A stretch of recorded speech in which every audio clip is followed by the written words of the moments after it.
that are going to be coming up. Today, with humility and hope, we bring those lessons, those systems, and that commitment to Kenya. Your Excellency, with our recycling and compost plant technology, tailored for the African environment, we are setting up composting and recycling plants that recover up to 80% of municipal solid waste. In addition, we are addressing one of the toughest sanitation challenges by establishing fecal sludge and liquid waste treatment facilities. These plants will become critical infrastructure in urban and peri-urban communities, protecting public health and the environment. These are not just projects for us, they are partnerships and a shared dream of turning waste into opportunity. But our proudest achievement isn't the technology or infrastructure, it's the relationships we are building. We've walked side by side with our Kenyan partners, sharing knowledge, building capacity, and investing in people. We extend our heartfelt gratitude to the President of Kenya, His Excellency President William Ruto, the Council of Governors, and the good people of Kenya for their unwavering support. We deeply value this collaboration that promotes development and strengthens the ties between our two great nations.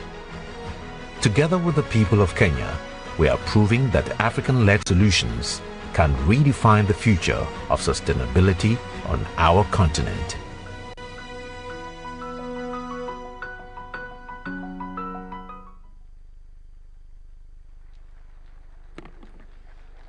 Thank you very much, Jospong, an African solution to an African problem. Thank you very much. Now let me invite Ambassador Sebastian Groth, the Ambassador of Federal Republic of Germany to Kenya, and who also sits in as the co-chairperson of the Devolution Donor Working Group. Karibu sana Balozi.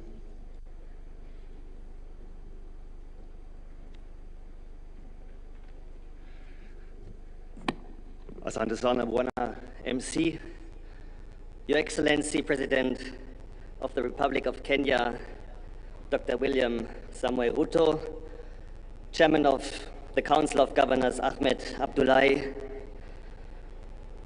my dear friend Gladys, Governor of Homa Bay, who is hosting us today, all the other governors, members of the Kenyan government. I've seen Waziri Opio and his colleagues, PS, members of parliament, my fellow diplomats. Good morning and hamjambo. It's a great honor to join you at this year's Devolution conference, and I would like to congratulate all the decision makers that chose Homa Bay for this year. I come often to this region, to Kisumu, to Migori, Siaya, and Homa Bay. And the more often I come, the more I love the region, the people, and also the food. Ahero rech, gikuon, gi osuga. And I sincerely thank you for the invitation to this important gathering and for the opportunity to engage with you. It is my deep belief that the counties, the governors, the MCAs, the local administrations, are the real champions of Kenya's evolved system of governance. And devolution truly has transformed Kenya in the last decade, bringing decision-making closer to communities and expanding opportunities for citizen engagement. From health to infrastructure to agriculture and climate resilience, the impact of devolution is tangible across the country. As development partners, we commend county governors and county assemblies for your leadership in advancing this transformative agenda. We also salute the Council of Governors and the State Department for Devolution, the Office of the Deputy President, for its vital role in fostering coordination among counties and the national government. The Devolution Conference is the central platform for recommitment to deepen and further develop devolution. And I think the theme of this year's Gathering for the People for Prosperity, Devolution is a catalyst for equity, inclusion, and social justice, powerfully captures what is at stake. After more than a decade of institution building, time has come to focus on devolution's ultimate purpose, improving the lives of the citizens of the Wananchi of this beautiful country of Kenya. And we have seen in the last month and 1.5 years the importance of listening to the voices of these Wananchis, especially the young people who are invested in the future of their country, and creating meaningful spaces for engagement and responsiveness, including and especially on the county level, remains essential to building trust and strengthening democratic governance. Germany, through our technical cooperation agency, GIZ and KfW, is pleased to co-chair the Devolution Donor Working Group together with UNDP. And as development partners in the devolution space, we, the Devolution Donor Working Group, we would like to highlight a number of critical areas to the further success of the devolution. Firstly, as partners, we are convinced that the timely transfer of funds from the national to county governments is essential. Reliable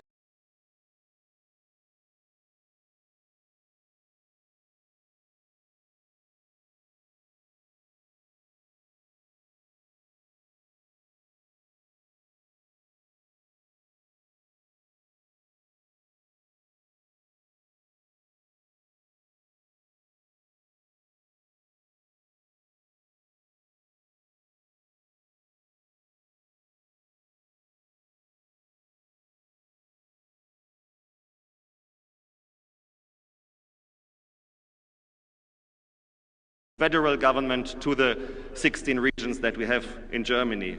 But still it is essential for federalism or for devolution and decentralization. Secondly, we encourage increased efforts to generate own resource revenue with counties. Strengthening revenue collection systems is key to meeting development needs and reducing dependency on national allocations. And during the tour of the booth, we have seen very impressive technological advances that make it easier for the counties also to tap into these resources. Thirdly, we emphasize the importance of strengthening public financial management, transparency and accountability. Responsible resource use is fundamental to delivering concrete results. And finally, we underline the need for meaningful public participation, especially by women, youth and persons with disabilities. Their voices must be heard and included to ensure truly inclusive and responsive governance.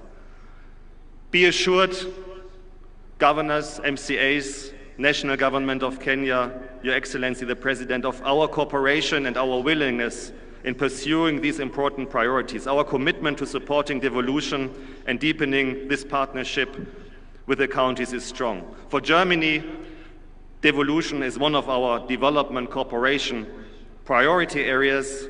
We are active in basically all the counties with different initiatives. One of them is a very important one. It's called FLOCA. It should strengthen the climate resilience on the local level, and I will visit some of these projects tomorrow in Kisumu County. To conclude, let me thank you once again for this important gathering. We enter now 3 days of discussion and reflection. But let us remember, devolution is not an event. Devolution is a continuous process, but strengthening institutions that deliver and that respond to citizens' needs, and about upholding a genuine partnership also between government and the people, and between government and counties and the development partners. It is in this process that I wish all attendees a successful and inspiring Devolution Conference 2025. Be assured that the partners remain committed. We will travel this journey together, and I'm very much looking forward to our cooperation. Thank you very much. Asanteni sana. Kamano.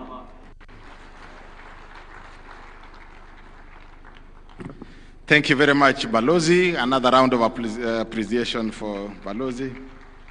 Your Excellency, county assemblies play a very critical role in the devolution family, and I now want to invite the chairperson of the County Assemblies Forum, CAF, Honorable Seth Mwatela, to come and make his remarks, but also recognize the County Assemblies members present. Karibu sana, Bwana Speaker.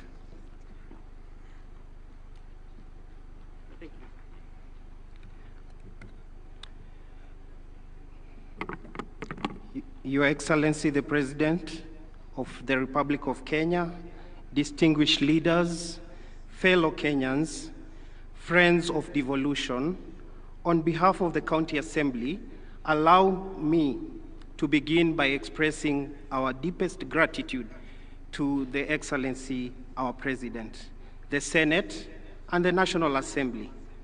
The recent passage, which is just today in the morning, of the County Public Finance Law Amendment Bill 2023, which we witnessed today in the morning, marks a historic turning point. This is a landmark legislation, Your Excellency, liberating the county assemblies from the executive dependency. It empowers us to fulfill our roles without fear or favor. Your Excellency, if I don't say this, the MCAs will discipline me. Your Excellency, this is a promise delivered, and we thank you. Your Excellency, the county assemblies are the heart of the soul of devolution.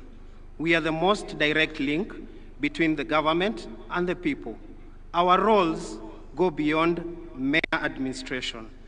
They are fundamental to the success of devolution and the devolved governance.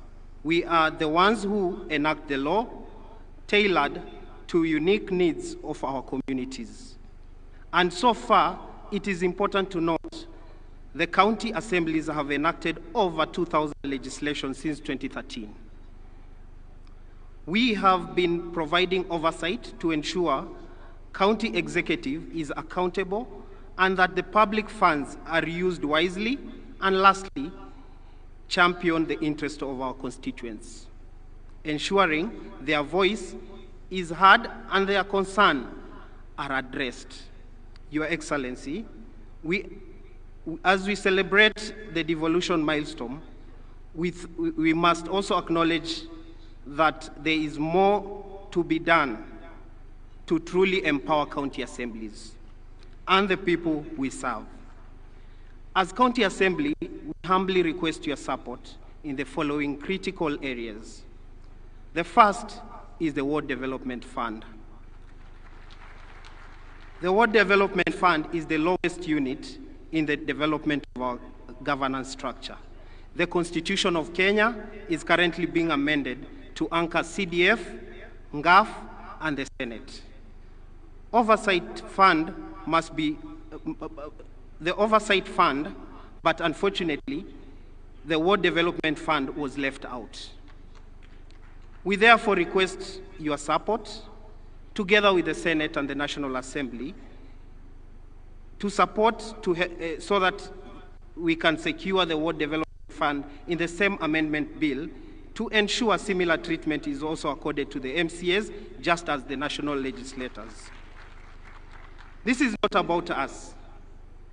It is not about us. It is about giving the MCAs the tool to address the development needs at the ward level, ensuring that no community is left behind at the corners of this country.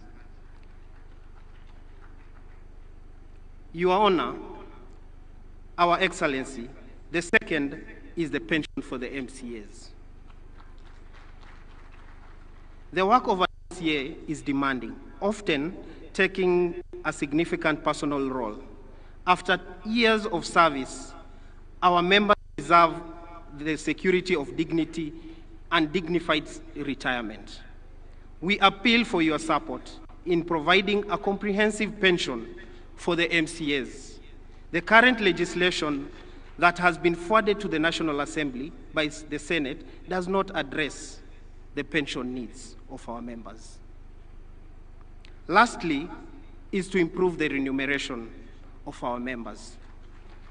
We have engaged severally the SRC on many occasions and even developed a job evaluation for our members as agreed in March 2024. Our grading has never been done to reflect our job. We remain at the same level since inception of devolution, while other state officers both at the county and the national level, have moved substantially. We therefore ask for your intervention to secure our remuneration commensurate to our constitutional duties.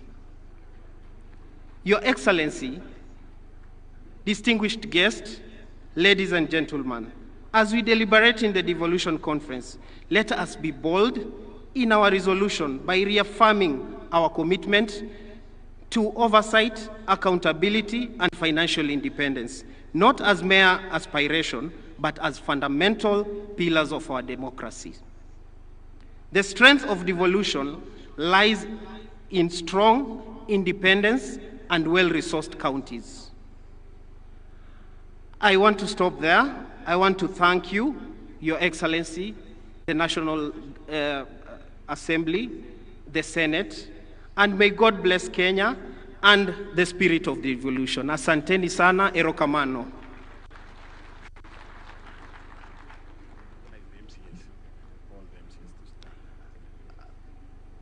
Honorable members, I want to recognize all the honorable members from all the county assemblies. They can just stand so that we can recognize all of you. Your Excellency, I can assure you, we have 47 members from the county assemblies represented herein.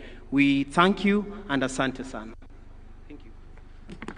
Let's appreciate the chairman of CAF. I now want to invite the Principal Secretary in State Department of Devolution, Michael Lenasalon, to come and make his remarks. Karibu sana Bwana PS.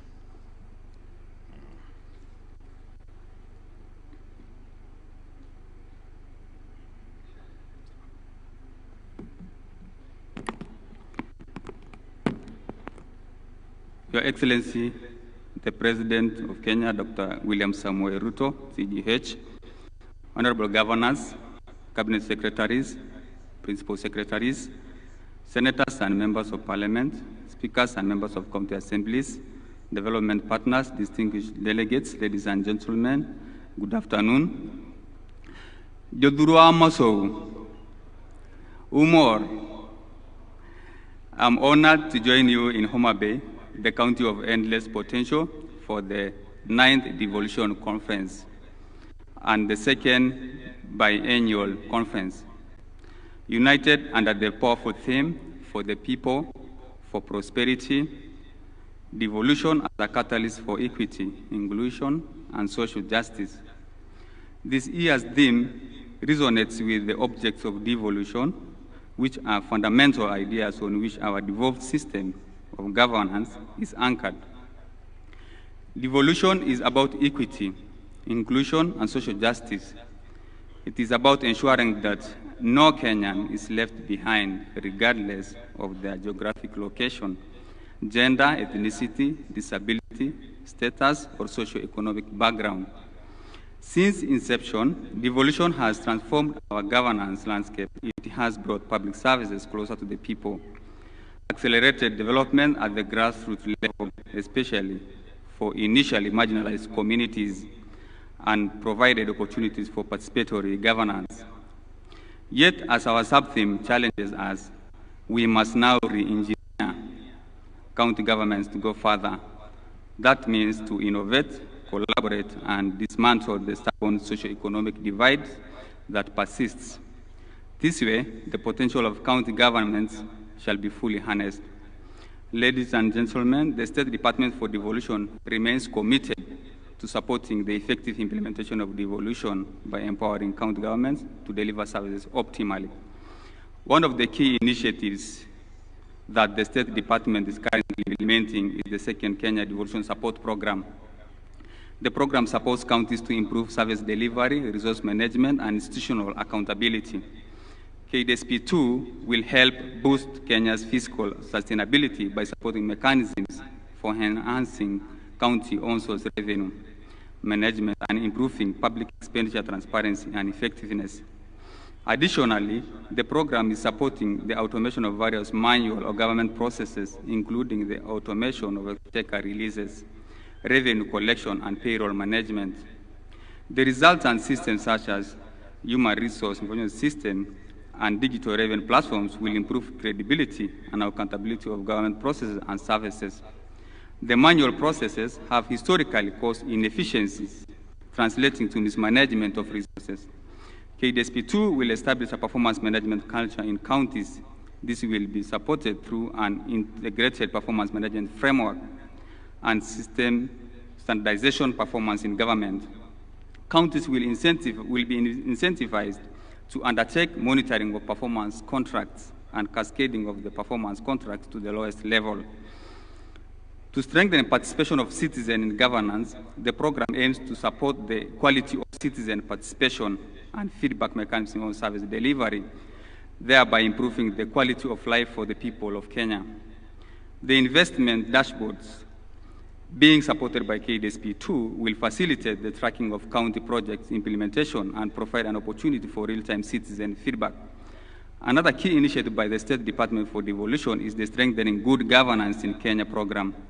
Together with other stakeholders and development partners, that is the EU and GIZ, SDD will employ innovative methods through incentivizing county government to instill the culture of good governance.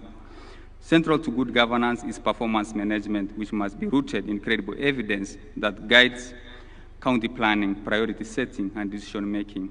Through this program, standards and norms that are critical to harmonization of service delivery across the devolved units will be established. Since citizens are the center of performance management, this program is supporting civic education to empower them in oversighting the government in service delivery. Additionally, the crucial role the county assemblies play in oversight, ensuring that resources are used as intended, will be strengthened by building their capacity in budget scrutiny. Ladies and gentlemen, the full potential of devolution calls for reimagining and rethinking governance through opportunities that are available all there with the advancement of technology. Firstly, I will list some of them: embedding performance culture, institutionalizing performance management across county operations, and linking budget execution directly to service delivery outcomes. Secondly, creating climate smart cities, utilizing satellite monitoring for urban planning compliance.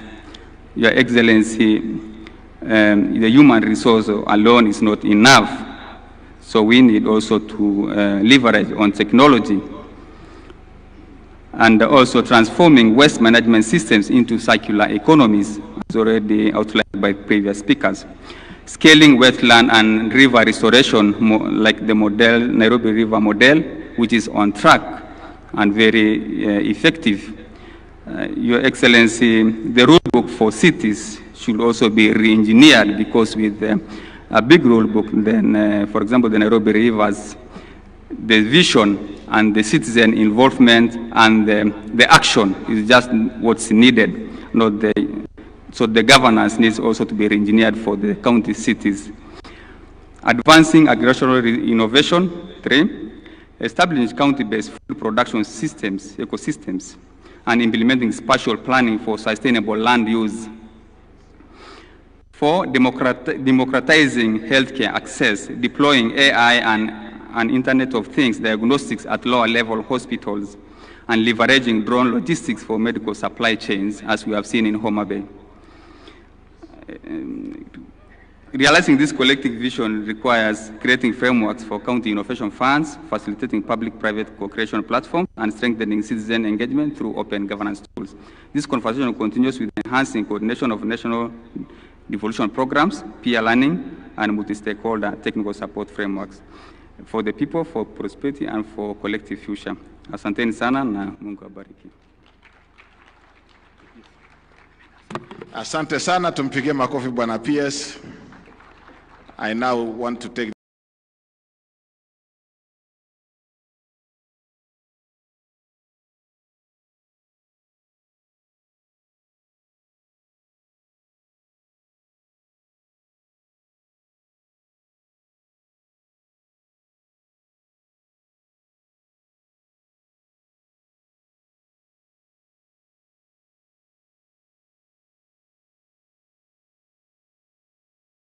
Excellency Governors and Deputy Governors, Members of Parliament, my colleagues from the Senate, Members of County Assembly, distinguished ladies and gentlemen, I have a big and beautiful speech here, but I will request that I table it so that it forms part of the records of this devolution conference. And then I will utilize this opportunity just to welcome you to Homa Bay County with great pride, with great pleasure, with great privilege. 3 years ago, you would never have imagined that Homa Bay could host a devolution conference. Indeed, it's almost exactly 3 years ago since Gladys Wanga was elected the governor. And when we sat in that hall waiting for the results to come, we said, by the way, one day we could host a devolution conference. And I thought it would happen in her 2-term, not in her 1-term. And it has come sooner, earlier than we expected. And this morning, when I was going through the Bible, I reflected on an interesting conversation between Nathaniel and Philip. It is in the book of John. Philip tells Nathaniel that a good thing has happened in Nazareth. And Nathaniel, being the cynic, asks, what good can come out of Nazareth? And Philip responds, come and see. What good can come out of Homa Bay? I am glad that you have come, and I am sure that you have seen that this county is truly the county of endless potential. And it is not just our human resource. You have seen our natural resources, the beauty of our land, how productive it is. I know the land brokers in the room are seeing the potential. My friend, the chair of this committee organizing the conference, Governor Kahiga, has promised that he's coming back with land brokers from Nyeri to split the land into small 50 by 100 and then to sell. Of course, there is so much here that we cannot exploit ourselves as sons and daughters of Homa Bay. And so we are open. We welcome all Kenyans. We welcome all Africans, including our brothers from Ghana. We welcome the development partners. Homa Bay is open for business. Kenya is open for business. Each of our 47 counties is beautiful. Good things do not only come from Homa Bay. Sometimes we look upon the small endowments that God has given us. The potatoes from Nyandarua, the rice from Kirinyaga, the gold in Migori, the savorite in Taita Taveta, where my friend Mwadime has a problem with the girls. He says the short ones are quarrelsome, but he has told me that he has apologized on that slip of the tongue. The oil in Turkana. Each of our 47 counties has got something good, just the same way something good came out of Nazareth. Your Excellency, when you talked of the bottom-up economic transformation model, I believe that devolution would be the channel for delivering development bottom-up, delivering development to the grassroots, and it still remains the surest way of empowering the people and empowering communities. Your Excellency, I don't want to say much. The Speaker of the Senate is present and will make the formal presentation, and will also introduce the senators present because he's the head of the institution. The Governor of Homa Bay is present, and she will also introduce and acknowledge all the leaders who have come from Homa Bay County. All the elected members of Parliament, National Assembly and Senate from Homa Bay are here. We have given Governor Gladys Wanga full, unlimited, and unconditional support. And that is why she has been able to host Madaraka Day and host Devolution Conference with so much success. Allow me to apologize if there has been any indiscretion, if there's been anywhere or in any way we have fallen short of your expectation. I apologize on behalf of the people of Homa Bay. For a long time, this county, this region, has been the black sheep of the family called Kenya. Past governments have looked at this region, have looked at this county, with the cynicism of Nathaniel. And they've always asked, what good can come from Nyanza? What good can come from the people of Homa Bay? And what good can come from the people of Luoland? Perhaps I might not tell them to come and see, but I will tell them to wait and see. Because President Ruto, you have made it your business to come and find out the good in this region. And you have just not been talking, you have done things. When you drive around this Homa Bay town, for those who are here for the first time, 3 years ago, we didn't have 90% of the tarmac you are seeing here.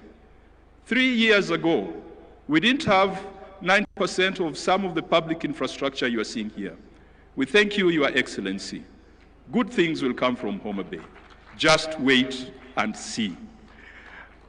That's all the politics I'm doing today. And when it comes to matters of policy, I will allow the Speaker of the Senate to do so.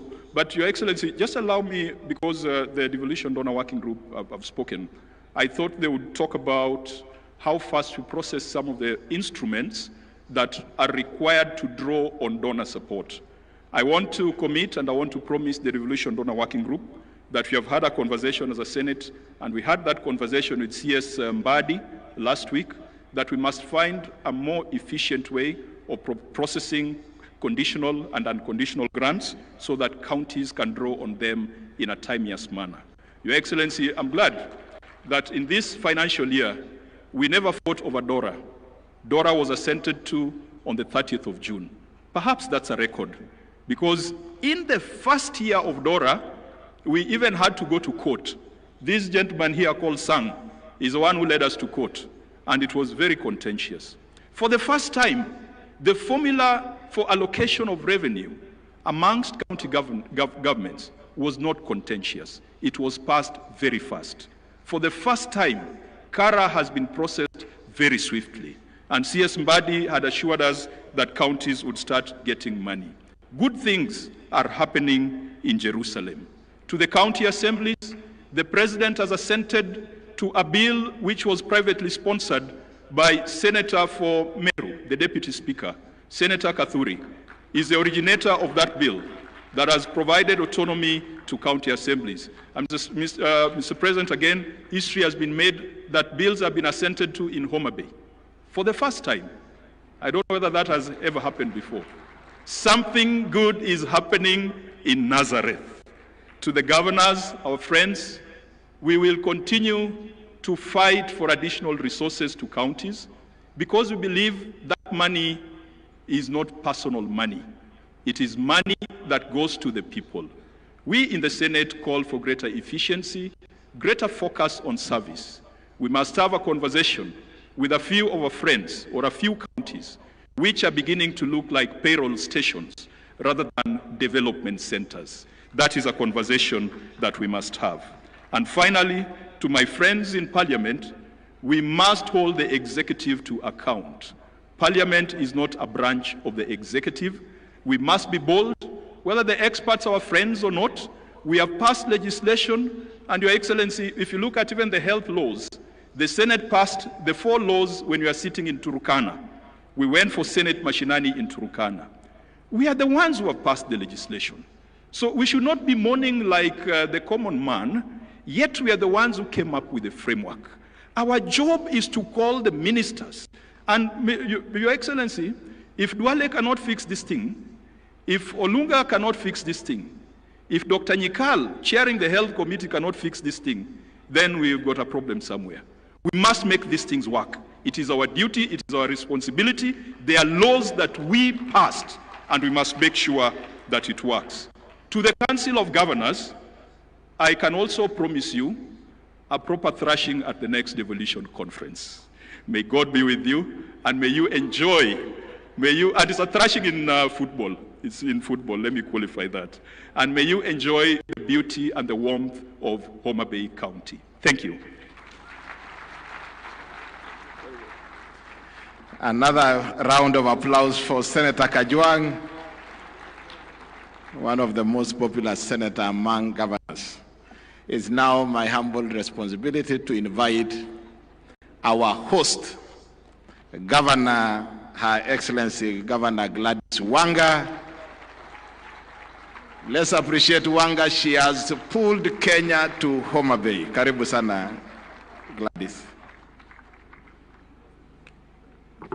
Thank you very much, Governor Sang.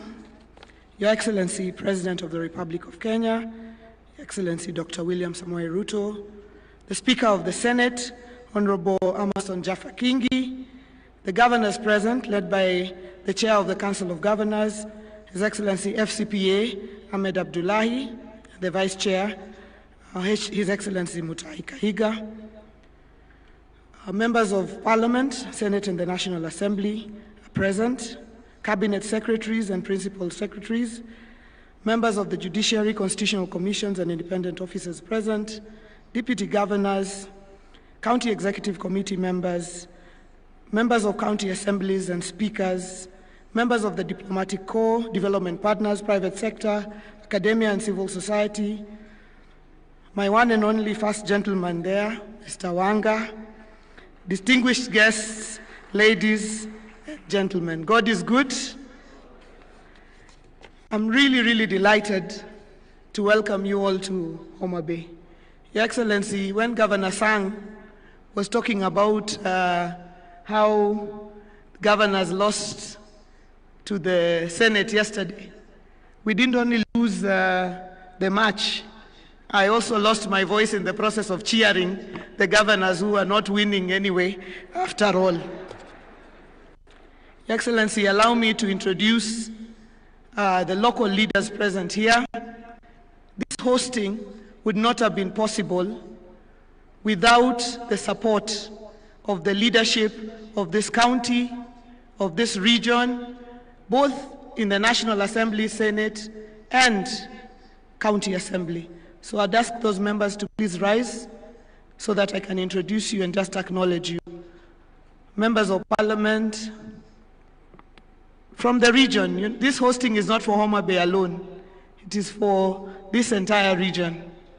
We have Honorable Rosa Buyu, MP for Kisumu West, Honorable Dr. Ivo Bara, MP for Kabondo Kasipul, Honorable Whip of the National Assembly, Honorable Millie Mabona, MP for Suba North, Honorable Peter Francis Masara, Member of Parliament for Suna West, Honorable Dr. Christine Ombaka, Member of Parliament for Siaya County, Honorable Fatuma Mohammed, Member of Parliament for Migori County, Honorable Martin Owino, Ward Chief, Member of Parliament for Ndiwa, Honorable Dipo Okwome, Member of Parliament for Karachuonyo, Honorable Dr. Joyce Osogo Bensuda, Member of Parliament for Homa Bay County, Honorable Mark Nyamita, Member of Parliament for Wiri, Honorable Sarah Tandi, Chair of Budget Committee and Member of Parliament for Alego Usonga, Honorable Peter Opondokaluma, our host MP for Homa Bay Town Constituency, Honorable Catherine Muma, Senator nominated from Kisumu County, Honorable Senator Eddie Okech, Senator for Migori County, Honorable Senator for Homa Bay, who has spoken, Senator Kajuang, Honorable Dr. Lillian Gogo, Member of Parliament for Rangwe. Thank you very much. Please be seated. I saw our majority leader and speaker in the crowd there, Honorable Speaker of the County Assembly of Homa Bay, Polika Pokombo, and Honorable Majority Leader Ogindo Tipo. Your Excellency, it is my profound honor to welcome you to the Lake County of Homa Bay, the county of endless potential. We are privileged to host the 9th Devolution Conference 2025, a vibrant platform for innovation and measuring progress for devolution in Kenya. In line with the theme of the conference, for the people, for prosperity, we sincerely thank the Council of Governors, my colleague governors, for the opportunity to host DevCon 2025. It was not an easy decision, but we thank you for believing in Homa Bay, despite the fact that we might have been considered one of the counties that may be too small to host. We thank you for the vote of confidence. Your Excellency, allow me at this very early opportunity to thank you immensely for your partnership in transforming Homa Bay County. county to make it a county that could be considered to host this conference. As Senator Kajwang has correctly pointed out, a lot of the transformation in this county has happened in the last 3 years.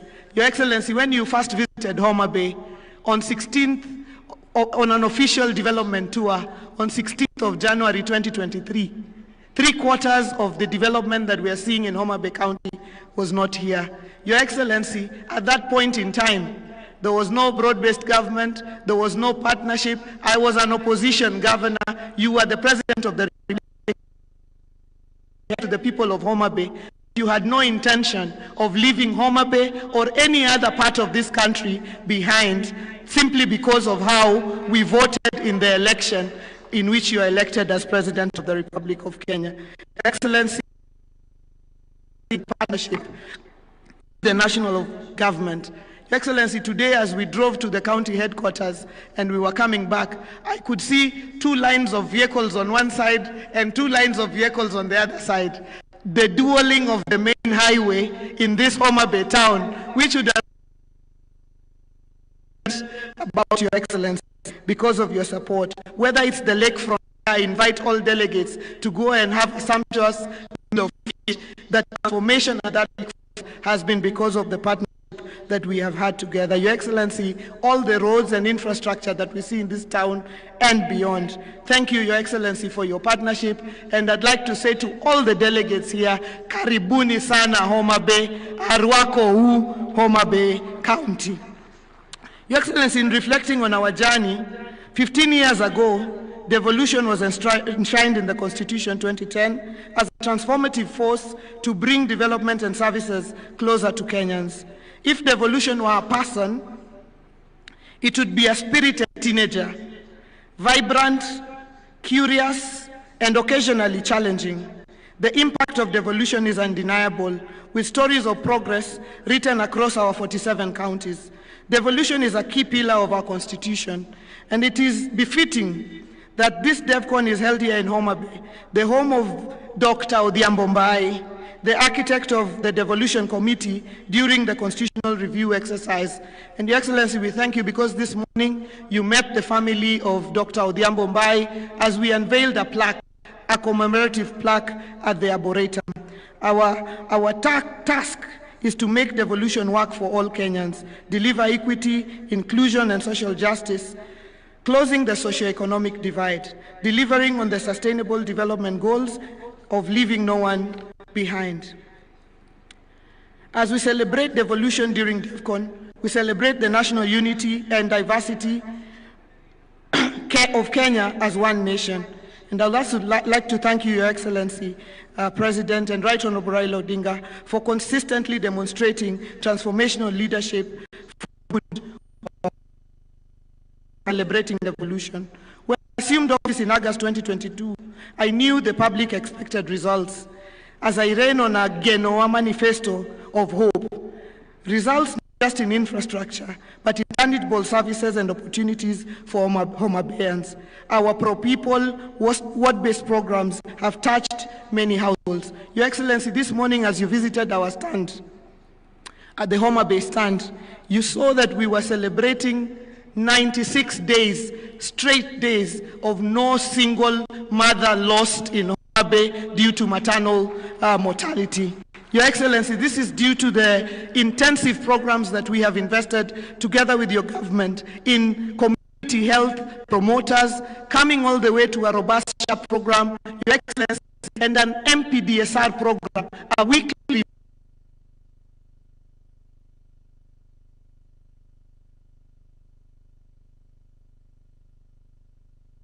a partnership with the Council of Governors. Every Tuesday,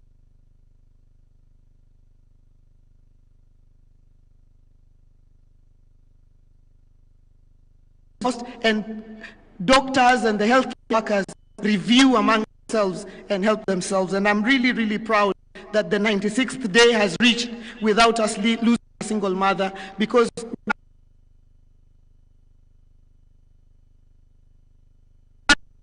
we've used our own source revenue that grew by over 700%, 859 million in the year financial year 2022-2023, and over 1 billion in 2023-2024, and a high of 1.7 billion in 2024-2025 to fund critical services. We are constructing a 5-story accident and emergency block at the level 5 hospital at the Homa Bay County and Referral Hospital, set to be operational by year end, reducing referral times and improving trauma care. We are addressing infant and maternal mortality, as I've mentioned, and combating the triple threat of GBV, HIV, and teenage pregnancies. Your Excellency, you recently signed, Your Excellency, devolved funds are insufficient to realize our county visions. So we seek deeper collaborations in agriculture and trade to position Homa Bay as a global player. The Riwa City Special Economic Zone, our flagship agro-processing zone that hosts the county aggregation and industrial park, promises 14,150 direct jobs and 90,000 indirect opportunities to our local communities. We urge for prioritization, Your Excellency, of the horizontal infrastructure at the Special Economic Zone. Our key value chains, Your Excellency, in Homa Bay include fish, cotton, edible oils, sunflower, millet, sugar, sweet potatoes, pineapples, and livestock and groundnuts. We are pushing our value chains up, and we have seen the growth of production in leaps and bounds in the last 2 years. Your Excellency, you recently signed the Economic Partnership Agreement for trade with the European Union. With CAIPs and improved productivity of the agricultural value chains, we can enhance the trade volumes. Kenya is trading far lower volumes compared to countries like South Africa. The answer lies in 50-50 sharing of the agriculture funds. The national government charged with policy making should take 50%, leaving 50% to counties to revolutionize agriculture for food security, agro-processing, trade, job creation, and enhancing farmers' incomes, thus fighting poverty. Your Excellency, we need to worry about powering investments and industries like the Riwa Special Economic Zone. The nuclear power project to be implemented in Siaya will be a game changer for the entire region and country. It is expected to supply reliable, affordable, and sustainable power for economic growth. We support the nuclear power project's full implementation for the future of the whole region. Nuclear power will support our agro-processing agenda, powering investments and industries that we need for job creation. Your Excellency, distinguished guests, Homa Bay is a model of devolution's potential. Let me share on 3 critical success factors for our county. One is the unity of purpose for the county leadership. You heard the Senator saying that we all work together as a team to move our county forward. Second is support of the county assembly. And third is the secret of partnerships, from the national government to development partners to the private sector to the civil society. We are a county of partnerships, and we thank all our partners, many of them present here today. The story of Homa Bay is the story of devolution. A little-known county, Mwisho wa Lami, is hosting DevCon. This is the story of each of our 47 counties, and this is the story that we want for Kenya as we engage in the next few days of the conference. My apologies, Your Excellency, and I have to punish the governors who are not playing too well and made me cheer too hard.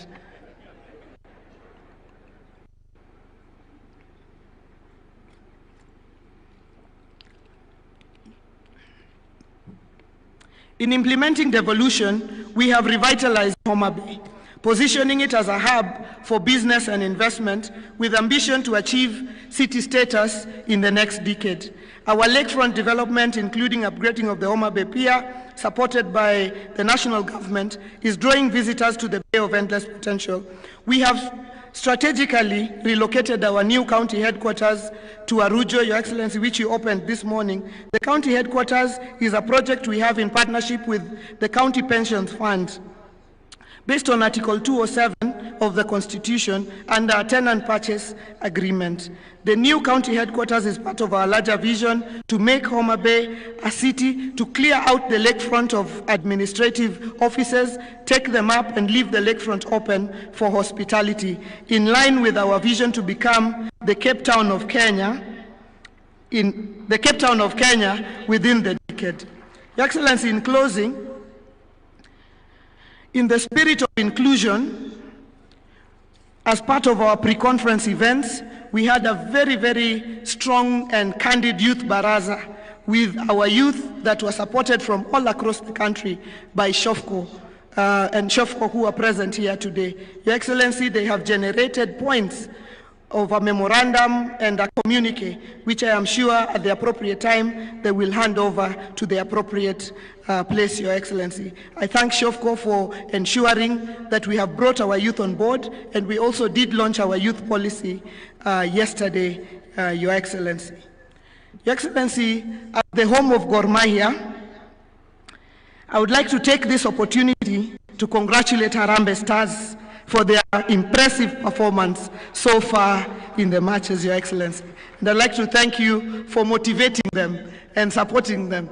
We all wish we were players, because in the next couple of weeks we would all have been great millionaires. But Your Excellency, we congratulate Harambee Stars and we thank you for nurturing sport in the country. Let me take this opportunity to once again welcome you all to Homa Bay. Please do enjoy yourselves. Don't restrict yourself to the conference venue alone. We have the Paya there, we have the islands of Rusinga, we have the Love Island of Takawiri for those who came with their better halves. We have the Ruma National Park, we have Simbi Nyaima, the Crater Lake, we have the Bala Hot Springs. There will be people to direct you to enjoy your experience in Homa Bay. Thank you very much and God bless you.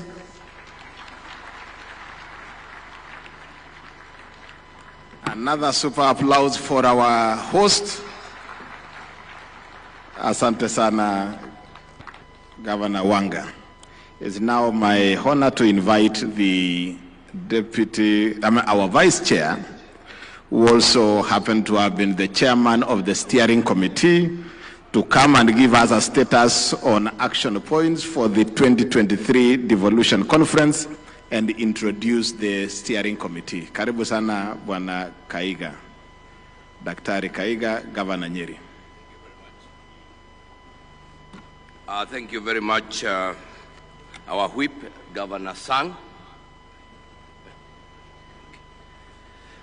Your Excellency, Honorable Dr. William Samoei Ruto, the President of the Republic of Kenya, the Honorable Amason Kingi, Speaker of the Senate, Excellency Governors and Deputy Governors, Cabinet Secretaries, Honorable Members of the Senate and National Assembly, representatives of constitutional commissions and independent offices, leaders of Homa Bay County and the Greater Nyanza region, ambassadors and high commissioners, principal secretaries, members of the county assemblies, all national government and county government representatives, private sector and civil society representatives and development partners, international delegates, distinguished ladies and gentlemen, good afternoon. On behalf of the entire 2025 Devolution Conference Steering Committee, I take this opportunity to welcome you, Your Excellency, President William Ruto, to the 9th Devolution Conference and the 2nd biannual Devolution Conference. I also take this opportunity to extend a warm welcome to my fellow governors who are present with their deputies and respective county leaders. Your immense support to make Devolution Conference 2025 a reality is appreciated. To all the national executive representatives attending this conference, your presence in Homa Bay County is proof that Kenya's devolved system of governance is rooted in consultation, cooperation, collaboration, and coordination. I know that the legislature at both levels of government is represented here too. Your voices in the anticipated discussions will be crucial, since for us to entrench equity, inclusion, and social justice, the public purse must be distributed to the lowest levels and reach the most vulnerable of populations. Your Excellency, this year, The participation of the civil society organizations has been much more than previous conferences. This was deliberate so that this event can begin to be more inclusive. I am confident that this year many diverse voices will be heard and that our communique will capture varied resolutions and bring more institutions at the implementation table. At this time, allow me, Your Excellency, to recognize the team that led the preparations of this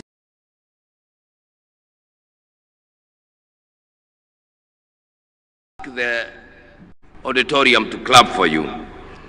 The esteemed steering committee was chaired by myself and its membership comprised of Governor Gladys Wanga, Senator Catherine Muma, thank you, Senator Beatrice Ogola, the Principal Secretary Mr. Michael Enasalon, the Honorable Chege Mwaura, Secretary General of the County Assemblies Forum, Ms. Gloria Wawera, Chief Executive Officer of the National Council, Youth Council, and Mr. Tom Were of ACT. Allow me to also recognize the Chair of the Planning Committee, Ms. Mary Moiti, the CEO of COG, and I convey immense gratitude to all the institutions who participated in preparations. Asanteni sana, and like they say here, erokamano. Your Excellency, it will be wrong of me if I don't mention that the conference was planned, executed fully by our indomitable staff at the Council of Governors, and I appreciate all of them.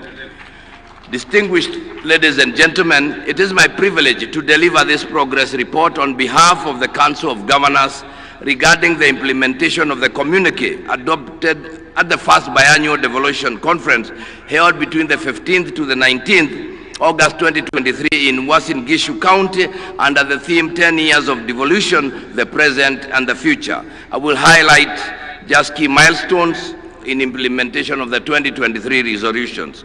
First is the coordination in project and program implementation. Your Excellency, the Office of the Deputy President is working with ministries, departments and agencies to synchronize the interventions of different government entities to eliminate duplicity and enhance efficiency. The Presidential Economic Transformation Secretariat, PETS, has undertaken a comprehensive review of projects across all sectors to align them with national priorities. The synchronization and identification of these projects to the ward level has greatly eased silos and enhanced coordination. Automation and digitalization of services was the second one, and county governments have automated services in different sectors. Murang'a, Kisumu, Makueni and counties have fully automated their services while other counties have partially done it. The e-Citizen has brought together over 16,000 government services, and this comprehensive digital platform integrates services from more than 100 ministries, counties, departments and agencies, streamlining access for citizens and residents across Kenya. The third one was own source revenue. Counties collected Kenya shillings 58.95 billion in the financial year 2023-24, which is 72.5% of their target, marking the highest revenue performance in 11 years. 10 counties surpassed their OSR targets in financial year 2023-24. All the 47 counties are currently automating their revenue systems to enhance transparency and zero leakages in revenue collection. On number 5, which is transfer of county functions, the unbundled functions were gazetted under Gazette Notice number 219 dated 16 December 2024. What remains pending is the costing process, which will pave way for adequate resourcing of county functions. On legislation of land and bridging the gender gap in land ownership, the National Land Information System, dubbed ISASA, was successfully rolled out in Nairobi County, Mombasa Island and Mombasa County, and some parts of Murang'a County. County governments have also established land information management systems like Kajiado, Makueni and Murang'a counties. The Adhi Haki Mob app in Taita Taveta County and the mobile-based reporting tool in Kakamega County are some of the innovative interventions implemented within the 2-year period that aggregate real-time data on women's land tenure issues. Kakamega, Busia, Nairobi and Mombasa counties, in partnership with Athi kwa Kina Mama, AKMA project led by we implemented a project aimed at increasing women's access to land rights by establishing safe spaces for grassroots land rights defenders within the reporting period. And the other one is strengthening primary health care and community health services. 227 primary care networks are operational, and the National Treasury has included the community health promoter stipends in the conditional additional allocations to county governments from national government's share of revenue in the financial year 2024-25. The Cabinet Directive of 21st January directed mergers of health programs to avoid duplication, and we thank you, Your Excellency. We are creating a conducive environment for the youth to carry out business. The government has developed the Creative Economic Support Bill 2024 and is currently at the public participation stage.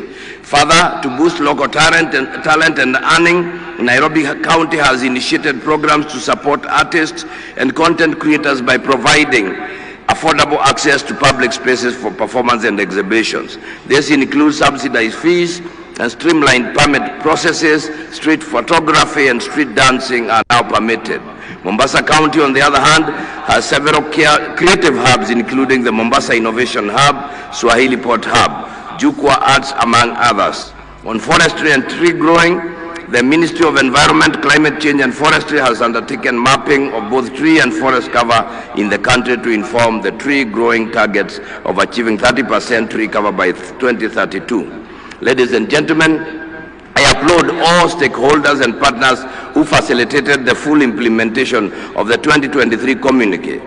Any ongoing efforts must be concluded. The full matrix containing the status of all the 2023 resolutions can be accessed at the Marifa Center, the Knowledge Hub for COG. To maintain momentum, we must strengthen intergovernmental collaboration to fast-track pending legislation and ensure equitable resource allocation. There is also need to deepen engagement with the private sector to bridge funding gaps.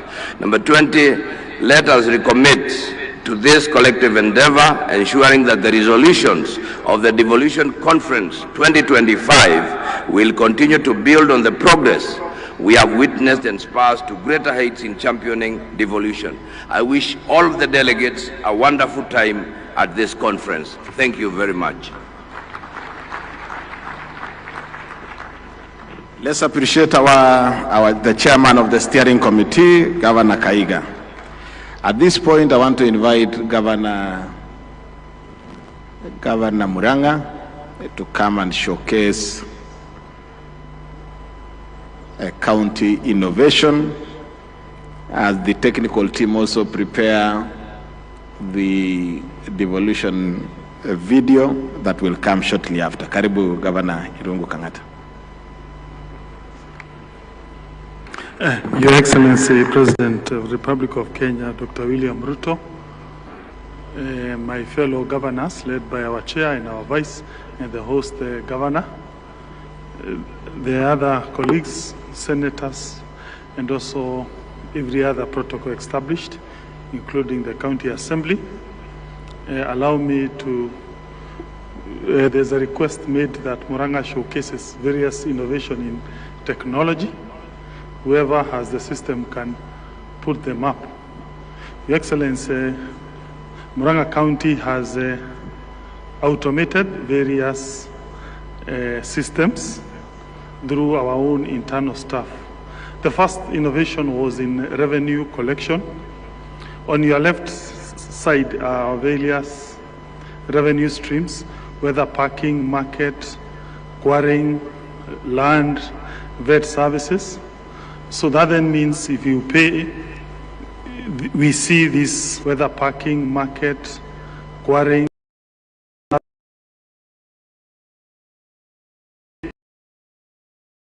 this live data. So in the middle part, that is where you see the various collected data. For example, you can be able to know how many vehicles have been parked in Muranga County at any given time, and how much money has been paid. Next slide is a single business permit and liquor. So if you own a business in Muranga, You go to the internet, you apply, you print your permit. You don't have to come to the county headquarters to pay for single business permit or liquor license. The third one, Your Excellency, is a land management system.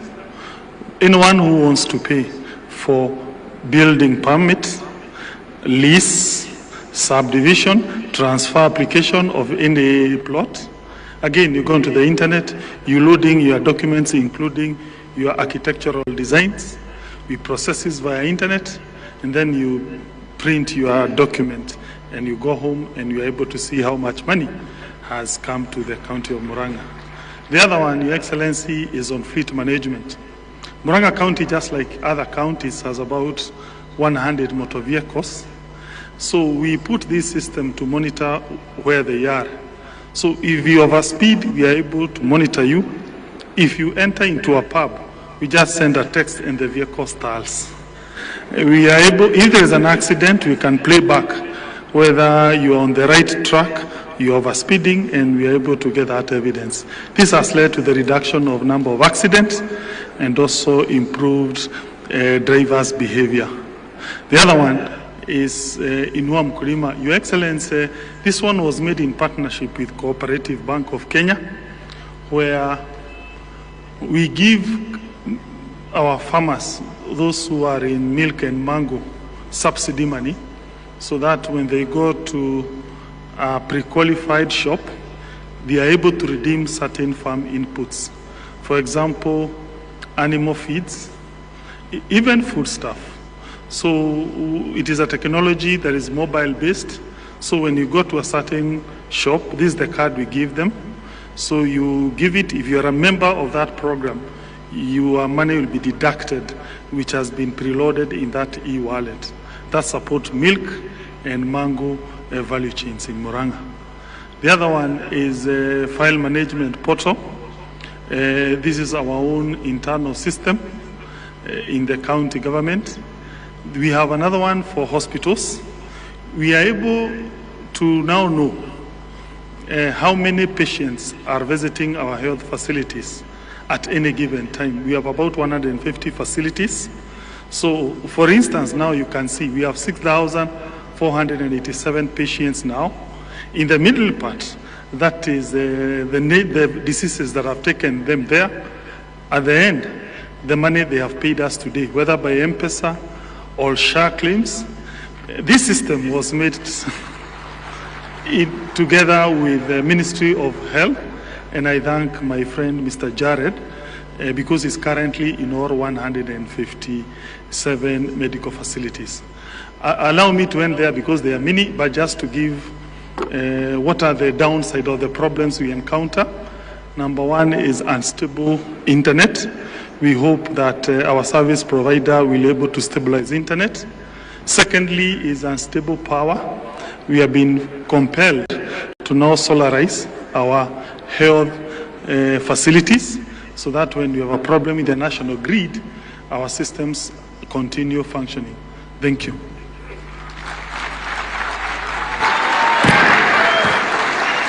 Another round for applause to Irungu Kangata.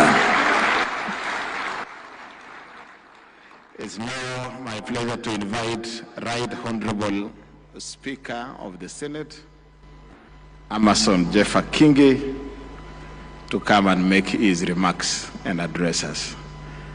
Karibu sana Bwana Speaker.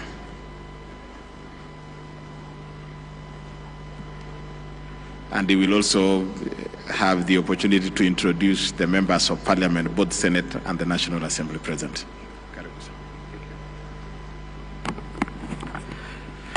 Your Excellency, the President of the Republic of Kenya, Dr. William Samoei Ruto, in the interest of time, allow me to adopt the protocols already established by the speakers who spoke before me. Your Excellency, before I make my brief remarks, allow me to introduce the team from the Senate, and I hope my eyesight won't fail me. We'll start with the Deputy Speaker and Senator for Meru County, the Honorable Senator Kathuri Murungi, the host Senator, Senator Kajwang Moses Otieno, the Senator for Nandi, Senator Samson Cherargei Kiprotich, Senator Dr. Boni Khalwale, Senator for Kakamega, Senator Faki Munyehaji, Senator for Mombasa, Senator Eddie Okech for Migori, Senator Catherine Muma Muyeka, Senator Maureen Tabitha Mutinda, Senator Hamida Ali Kibwana, Senator Julius Murgo, Senator Montate Batuli Betty, Senator Kisang, Senator Esther Anyeni Okenyuri, Senator Beth Siengo Kalunda, Senator Jackson Mandago, Senator Danson Buya Mungatana of Tana River, Senator Abbas Sheikh Mohammed, Senator Mbugua. Those are the senators who are with us here today. Further, Your Excellency, before I make my short remarks, I have been given a request that I should place before you. In keeping with your generosity, Your Excellency, that has been witnessed by Kenyans for the past couple of weeks, where you extended some appreciation to the national team, Harambee Stars, for every match that they win. The Senate team, having beaten the governors,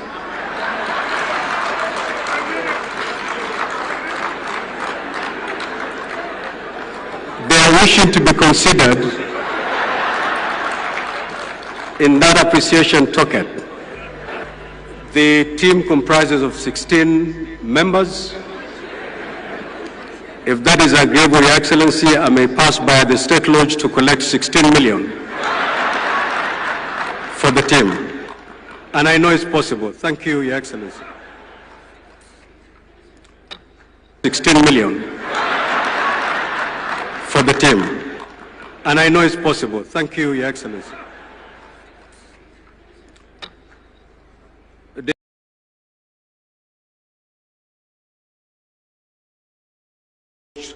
Transformative governance shift since independence. That is devolution. We gather here to mark 14 years since the birth of devolved governance, a constitutional promise to bring government closer to the people and to ensure equitable development and to reverse decades of marginalization. As partners in the devolution space, our gathering here today and this entire week is not a matter of routine, but a national obligation. For devolution is about every lives of our people. The theme of the conference, that is for the people, for prosperity, devolution and as a catalyst for equity, inclusion and social justice, is not just a slogan. It is a call to action and resonates with the realities of our time. It reminds us that devolution is not about systems or structures. It is about people. It is about the mother in Turkana who now accesses maternal health care at a local health facility. It is about the youth of Homa Bay County accessing vocational training. It is about the farmer in Embu receiving extension services without having to travel to Nairobi. The sub-theme, re-engineering county governments to accelerate development and bridge the socio-economic divide, demands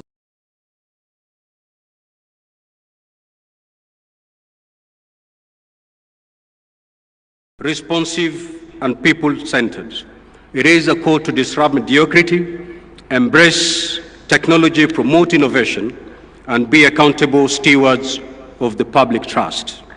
Your Excellency, we promulgated the Constitution of Kenya in 2010 and operationalized it in 2013. We reimagined a Kenya where no county, no village, no Kenyan will be left behind. We moved away from a centralized, top-down approach that had for decades marginalized communities and deepened inequalities. In its place, we embraced a model of governance that is participatory, inclusive, and closer to the people. And while the journey has not been perfect, it has been profoundly transformational.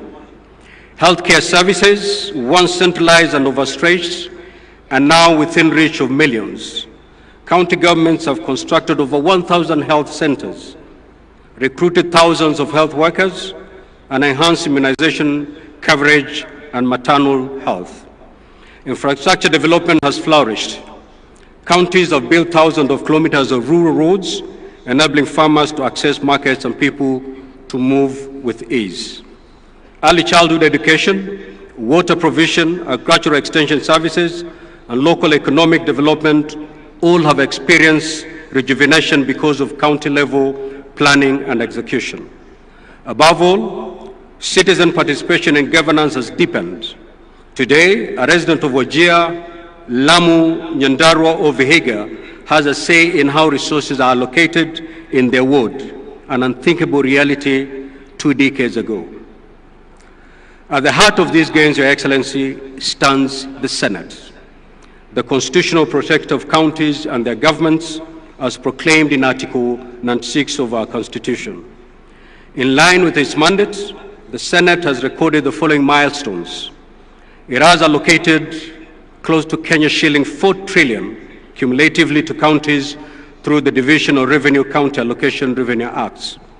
Oversighted the use of these funds through the standing committees of the Senate.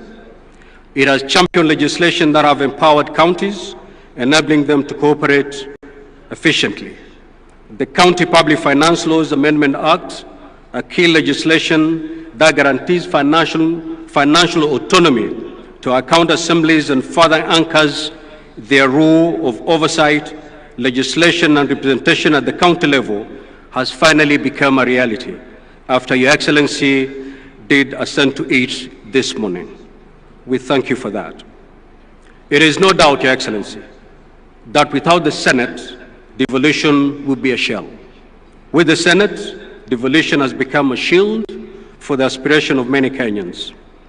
Indeed, at this juncture, allow me to applaud our senators for working tirelessly in building consensus to navigate very complicated tasks as they execute their mandates. A good example is the collective effort and team spirit that characterized the debate and passing of the fourth revenue sharing formula for counties for the year 2025, 2026 to 2029, 2030. This was a profound departure from the past. Such an exercise was riddled with acrimony and laced with political differences. Your Excellency, yet even as we celebrate these achievements, we must confront the hard truths mirrored in the following realities. These are the threats to devolution. 1. Corruption and weak accountability systems in some counties continue to threaten and erode public trust in devolution. Failure, regrettably so, failure by some governors to heed invitation by the Senate to come to the Senate to account for the resources placed in their hands not only erodes the good working relationship within the devolution family, but also is detrimental to the noble goals of devolution.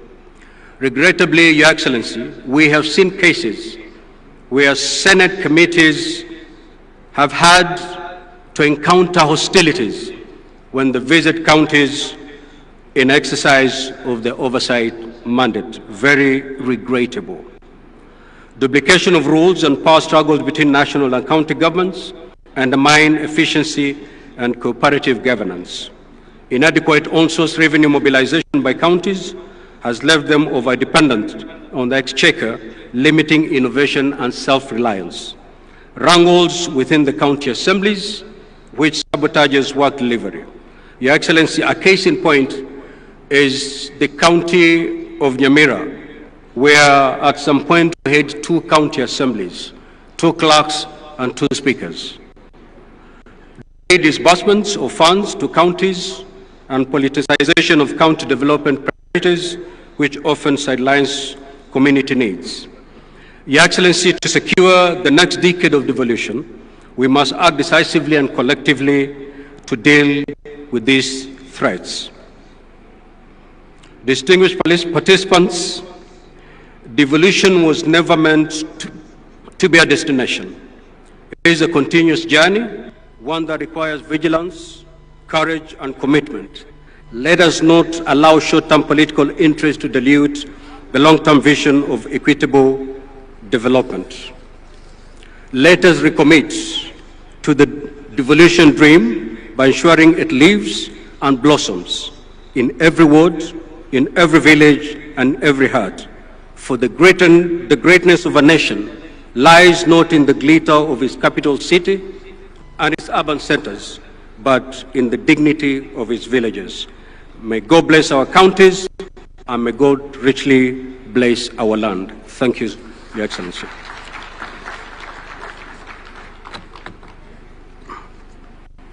Tumpigie makofi Bwana Speaker. I now want to invite our chair, FCPA Mohamed Abdullahi, to come and make his remarks, and in turn invite His Excellency the President. Karibu Bwana Chairman. Tumpigie makofi Bwana Chairman.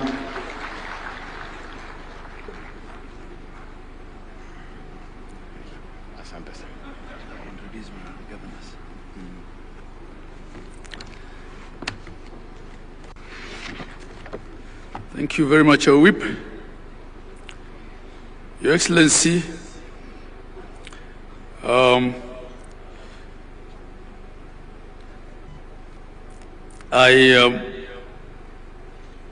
will ride on the protocols already observed before me, but I just want to, before my speech, ask the deputy governors, because I think other groups have been asked to, have been appreciated, to also stand so that we know the deputy governors who are here.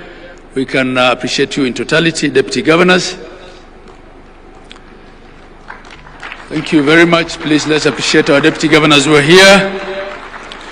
Your Excellency, when my sister was here, Gladys Wanga, host governor, I think because of the small element of stage fright that we all have and the fact that we're putting her under pressure to save on time, she forgot to introduce her deputy governor. I think he also didn't stand up when the other leaders stood up. So on her behalf, I apologize and recognize and appreciate the deputy governor of Homa Bay County, Oyugi Magwaga. Your Excellency, I also want to appreciate the presence of our CS Opio Wandai. CS, you can just stand up. Now, with that, Your Excellency, because not all governors will have an opportunity to come and stand up here, I'll be the last one speaking before I invite you. I want to ask all the governors to stand up. Excellency governors, host governor, Gladys Wanga was here, she stood and spoke. My vice chair was also here, Dr. Mutahi Kahiga. Our whip was, our MC here, Steve Sang. Then we have my immediate former boss. She's Chair Emeritus, Governor of Kirinyaga and Waiguru. We have the Governor of Tharaka Nithi, Governor Muthomi Njuki, Governor His Excellency Ochilo Ayako of Migori, Governor Nadhif Adam Jama of Garissa, Governor Kiari Badlisha of Nyandarua, Governor Mohamed Khalif Mandera, Speaker Emeritus, Governor of Bungoma Kenneth Lusaka, my professional colleague, FCPF Fernandez Barasa, Governor of Kakamega, Governor Paul Otoma of Busia County, Governor Patrick Olentutu of Narok, Governor Mahmoud Mohamed Ali, Marsabit County, Governor Orengo James, Siaya County, Governor Professor Hilary Barchok of Bomet, Governor and Benjamin Cheboy of Baringo County, our sister Governor Cecily Mbarire of Embu, Governor Amos Nyaribo of Nyamira, and Governor Kachapin of West Pokot. Am I missing out anyone? Oh, yes. Governor Wilba Otichilo, Vihiga, Governor Julius Malombe, Kitui, Governor James Irungu of Laikipia, and Governor Kangata, who was here with some innovation a while back. I thank you all. Your Excellency, I had to do that. Your Excellency, the President of the Republic of Kenya, Dr. William Samoei Ruto, Your Excellency, the Right Honorable Amos Kingi, Speaker of the Senate, all the governors here present, and I will ride on the protocols thus far established, all delegates attending Devolution Conference 2025. On behalf of the Council of Governors, I take this opportunity to welcome His Excellency the President, the Honorable Dr. William Samoei Ruto, and all our distinguished guests and delegates to the 9th Devolution Conference and the 2nd Biennial Devolution Conference. As they say here in Homa Bay County, Warwako Uduto. You're all welcome. This year, our discussions will focus on 3 key themes of equity, inclusion, and social justice. Your Excellency, in the recent past, our country has witnessed citizen protests triggered by, among others, the finance bill, youth and government issues, and governance concerns. The continent and the world watched as our young people, popularly known as the Gen Zs, marched in major streets across the country, demanding for their voices to be heard.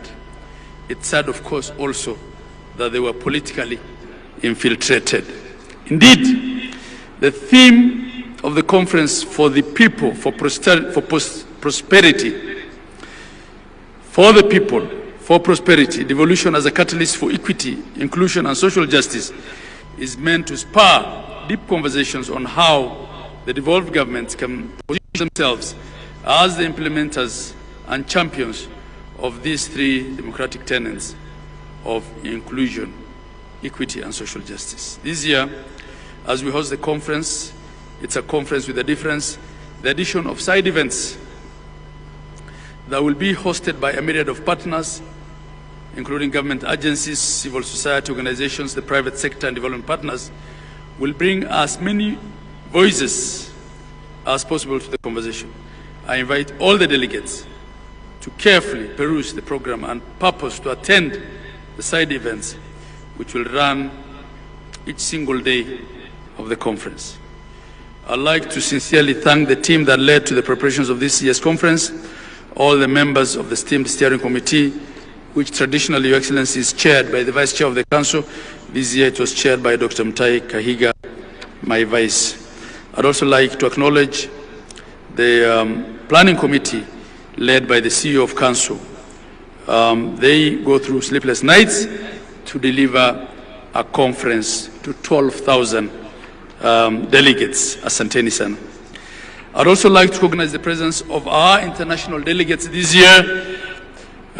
We have guests joining us from different parts of the world. You saw also they were represented on top here by the Jospong group of Ghana, who are displaying waste management. In 2010, Your Excellency and distinguished delegates, Kenya has promulgated a new constitution for themselves, containing what is globally regarded as one of the most radical shifts in governance the world has ever seen.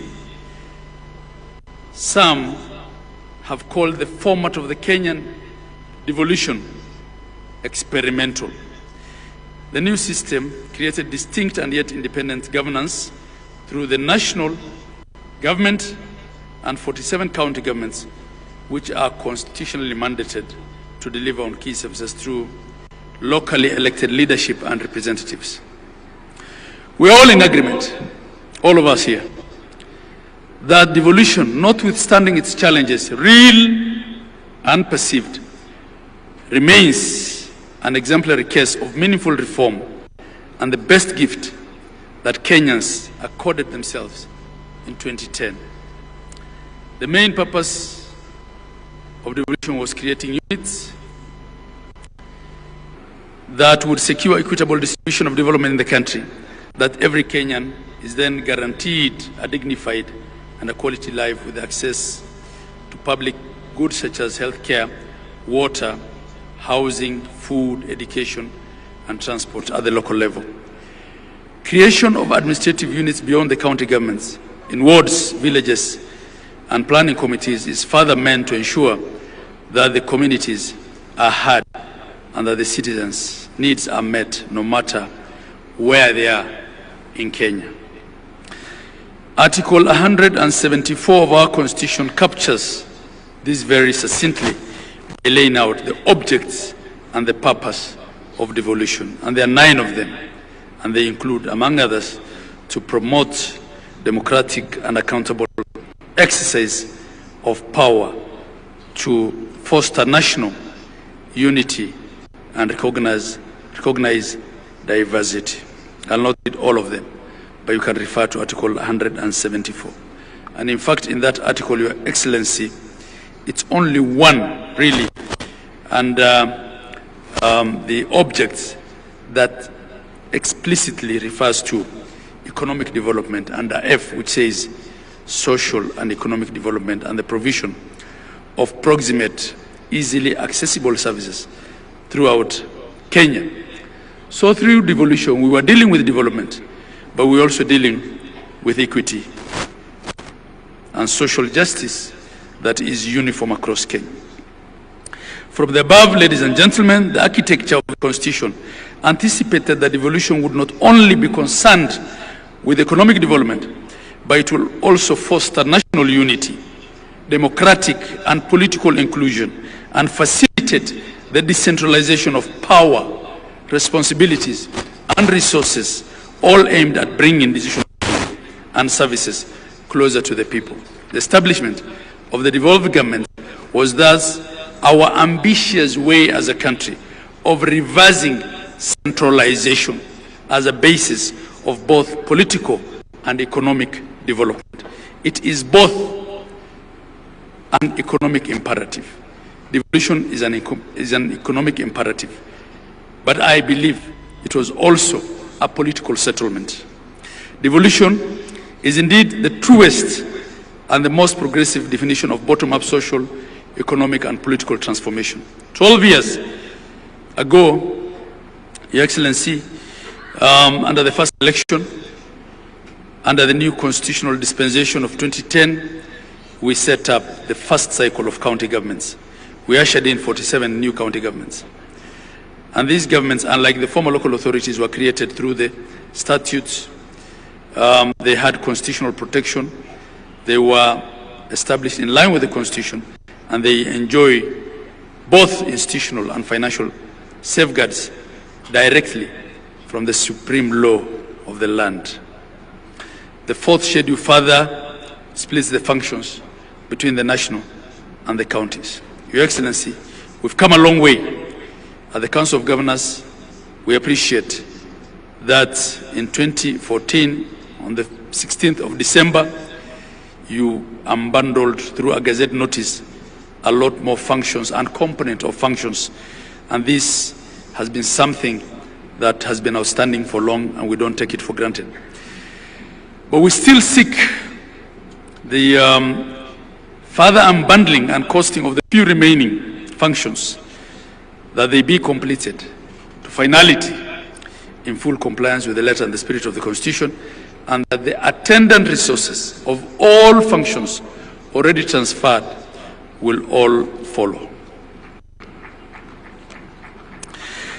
As I make this speech, Your Excellency, I'm a second-term governor, having served in the first cohort of the first phase of county governments between 2013 and 17. In my view, devolution, again I say, has come a long way. The journey has not been easy. We've had policy, legal, and administrative challenges that have threatened the very foundation of devolution. But I am convicted, I'm convinced here that counties, and in general devolution has gone from strength to strength. Counties have recorded countless success stories that reveal that devolution is uplifting the lives and livelihood of Kenyans. According to the 2024 Gross County Product Report, which was released by the Kenya National Bureau of Statistics, KNBS, county governments are making significant and transformative contribution to the national economic performance. Essential investments, be it in financial, material, and technical, is being made towards the devolved sectors, and this is contributing substantially to the national growth and development. I'll just give a few, very few examples. Data from the period that devolution existed shows, say, in the provision of healthcare, which is one of the most important services that any county government must deliver, between 2014 and 2025, Kenya has recorded notable improvements in key maternal and reproductive health indicators. The proportion of women with at least 4 antenatal care visits has risen from 58% to 66%, and skilled birth deliveries has increased from 61% to 82%, reflecting the expanded access to skilled birth attendants as a result of devolution. At the onset of devolution in 2013, Your Excellency, there were 8,466 health centers and dispensaries across the country, and these, I'm only referring to public health centers and dispensaries. Robust and intentional health investment by county governments in collaboration with the national government and private sector has resulted in increasing these to 14,710 operational health facilities across Kenya. Public facilities account now for over 45% of all health facilities in the country, with the rest being faith-based and private. The majority of these public facilities are level 2 and 3, while level 4, 5, and 6 account for about 7% of all public facilities. When you look at the head count of healthcare workers, Your Excellency, we only had 874 medical doctors in district hospitals before devolution. We also had 6,620 nurses. Today, this has expanded to 4,651 medical doctors in public facilities in counties. We also have 34,000, up from 6,000, 34,220 nurses in county facilities, 7,877 clinical officers, 4,686 lab technicians, 1,942 nutritionists, among other healthcare workers. This clearly represents a more than fourfold growth in human resources. At the community level, partnering with the national government, we now have 107,831 community health workers. And Your Excellency, you can give examples in agriculture, where we now have 6.5 million farmers registered, as opposed to 541,000 in 2016. We can give examples in ECD, where we now have from nearly zero staff in payroll of ECD teachers in counties to over 30,000 ECD teachers across the 47 counties, and 48,700 ECD centers. There are many, but in the interest of time, I will just highlight the key. Distinguished delegates, ladies and gentlemen, The story of devolution is dotted with many successes, and we can speak to it in every single county. Every single county has a story to tell, but I'll end it there. That notwithstanding, Your Excellency, there are numerous challenges. Challenges abound. The debate on functional integrity of the two levels of government, the quantum of resources allocated to devolution, delays of disbursements and releases of funds, and administrative action that leads to clawback, policy, laws, especially subsidiary instruments that predate the 2024 Constitution that are not then compliant with devolution still remain a challenge. And Your Excellency, I will note that in spite of the month-on-month delays of disbursements of funds, for the 3 years that you've been in charge, 2 out of those 3, at least the last shilling, was released to the CRF, the County Revenue Funds account, by midnight, the 30th of June of that fiscal year. And we don't take that for granted. It was not always the case, Your Excellency. So in line with the conference theme, county governments must also ensure that resources are distributed equitably, even within the counties, that services are available and accessible to the most vulnerable populations that are marginalized, minority groups, and that there is meaningful participation in decision making. It's time for action, not for talk. As leaders who are gathered here, we've been called upon to serve. Let's heed this call with integrity, humility, and selflessness.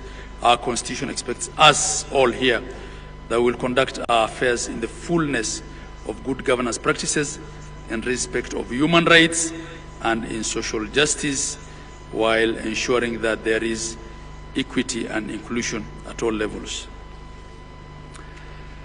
On the overall, Your Excellency, and I'm winding up, devolution has been and it will continue to remain a journey. It's not an event, it's a process. I can say as stakeholders we have done well, we can all do better, and that's why we're here with all the stakeholders and partners. We are ready to listen to what interventions we can apply to make devolved governance even better and stronger. As I conclude, let me take this opportunity to appreciate all our stakeholders who have supported this conference. I convey our heartfelt appreciation of the national government through the presidency, the Senate, and all the 47 county governments for their support and participation. A special thanks to our platinum sponsors and partners, the Kenya Commercial Bank, Safaricom PLC, and the Jospong Group of companies. Those were our 3 platinum partners this year. To all our other partners, this could not have happened without you. Devolution has brought 12,000 delegates at DEFCON 2025 to Homa Bay County. This could not have been done without our partners. We appreciate and value all of you. Your support has made this event a reality and a big success. We cannot thank you enough. Continue to work with us as we keep the devolution fire blazing. I wish you all fruitful discussions in the coming days of the conference. It is now my duty and pleasure to invite His Excellency, the President of the Republic of Kenya, the Honorable Dr. William Samoei Ruto, to come and address us and officially open Devolution Conference 2025 for us.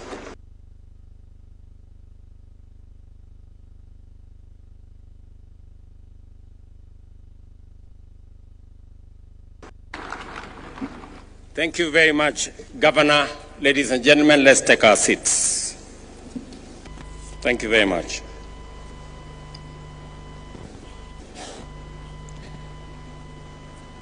Your Excellencies, honorable members distinguished ladies and gentlemen, good afternoon. I am delighted to be back in Homa Bay, the county of endless potential and possibilities, a place whose promise mirrors that of our great nation.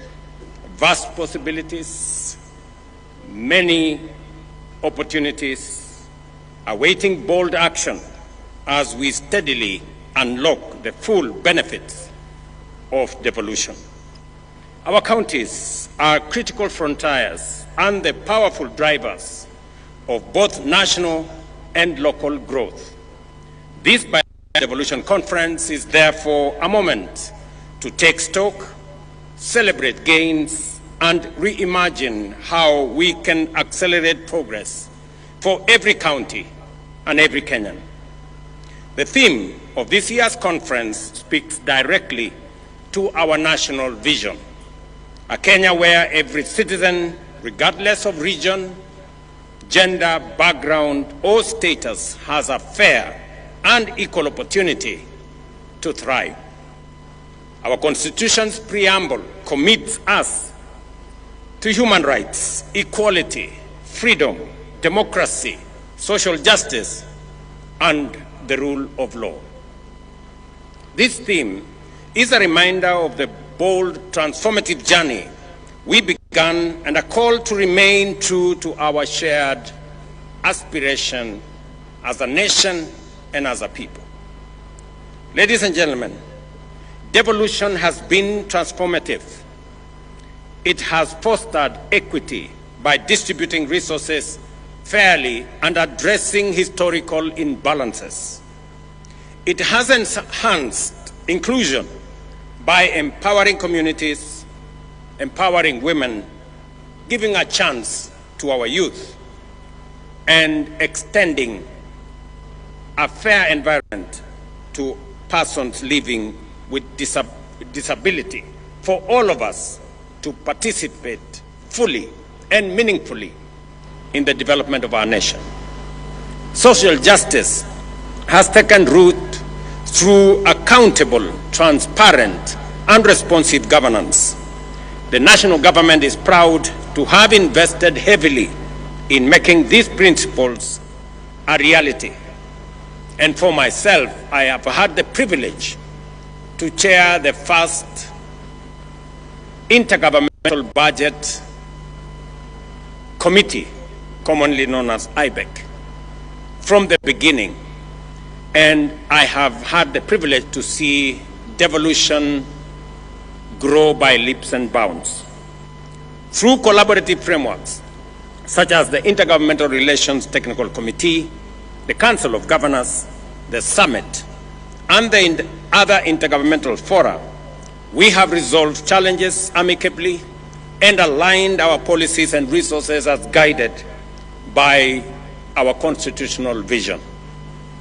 From the very first day of my administration, I affirmed that devolution is not merely a constitutional provision, it is the ground jewel of our democratic governance and the proudest achievement of the people of Kenya in our constitution-making process.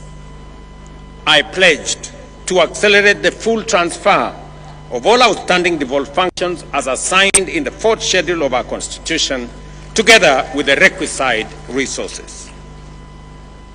This commitment was formalized during the 11th National and County Government Coordinating Summit held at State House, Nairobi, on the 16th of December 2024, as has been alluded by the earlier speakers. I directed the Intergovernmental Relations Technical Committee to finalize the delineation, unbundling, and gazettement of all pending functions, and to initiate the systematic transfer of budgetary allocations and other resources tied to those functions without delay. Today, I am proud to report that all 14 devolved functions have been conclusively delineated, unbundled, and formally gazetted. This milestone has eliminated decades-old ambiguities that hampered service delivery and fueled intergovernmental disputes. This achievement marks a decisive turning point in our journey to align functions with funding. It empowers county governments to design and implement programs that respond directly to local needs, from healthcare to agriculture to water management, infrastructure, trade, and early childhood education, while delivering measurable impact to all the people we serve. Further, to the gazettement of the unbundled and clarified functions by IGRTC on the 16th of December 2024 and the advanced process of resource identification, I am pleased again to announce that we have gazetted immovable assets, that is land and buildings, to transfer ownership to the counties through Gazette Notice number 11164 of yesterday, 12th August 2025, a process that has eluded us for the last 12 years. In other words, 50,000 pieces of land and 80,000 pieces of land and buildings will now become the property of county governments legally. This morning, in a further demonstration of our commitment to devolution, I signed into law two landmark pieces of legislation: the County Public Finance Law Amendment Bill of 2023 and the County Allocation of Revenue Bill 2025. These laws cement the place and the principle of horizontal revenue sharing among counties and consolidate the place of county assemblies while clearly defining the respective responsibilities of both county and national governments. Let me say this, that I had the honor in Homa Bay to finally guarantee by law the independence of our county assemblies. This is a commitment that I made.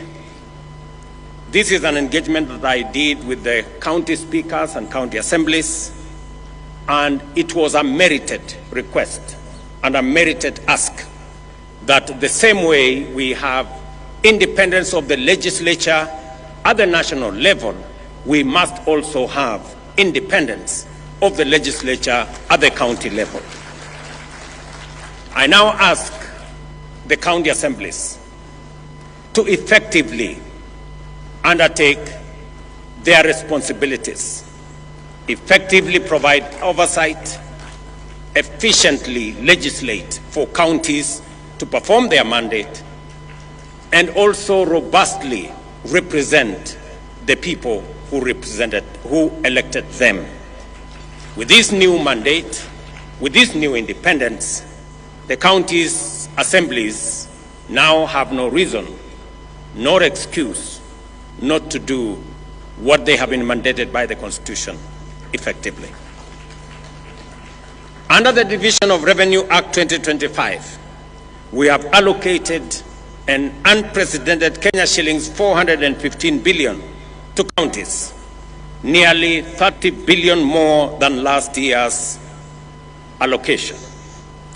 The County Allocation of Revenue Act 2025 distributes this equitable share among the 47 counties in strict adherence to the revenue sharing formula set out in Article 217 of our Constitution.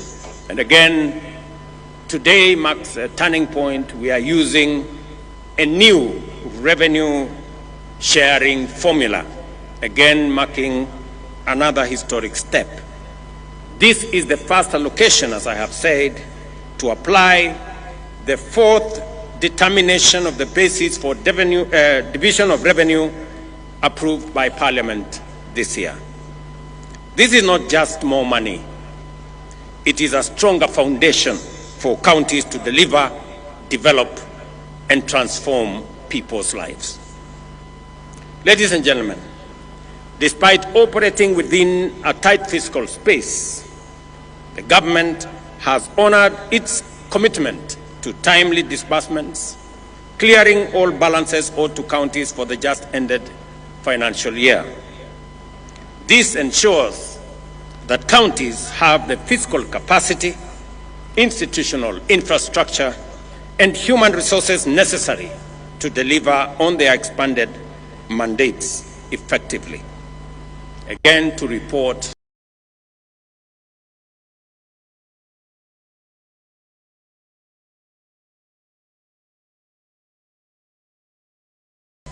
that yesterday, the native agricultural programs changing lives at the grassroots.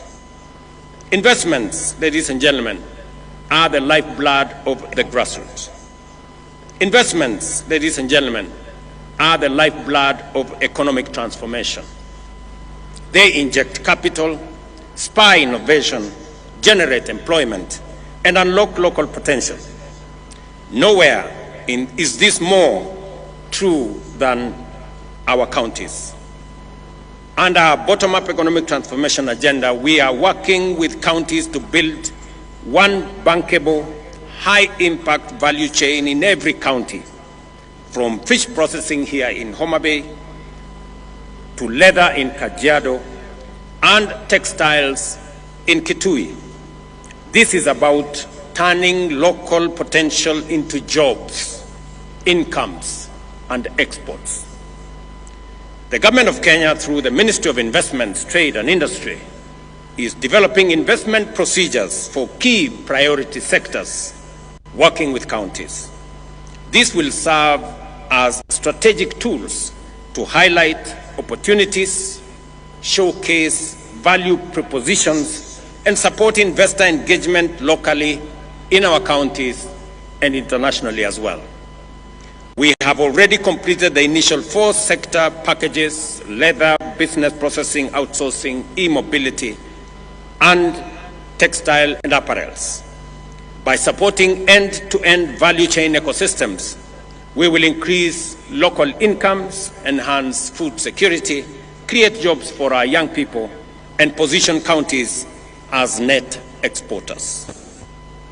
Yet progress, again, ladies and gentlemen, is uneven, and the full promise of equity remains work in progress. This conference must be a turning point, not only for celebration, but for honest reflection and decisive action. To unlock the full potential of devolution, we must strengthen capacity in our counties by building the skills, expertise, and employing technology needed for effective service delivery. Excellencies, while we may not have all the resources we desire, we have enough.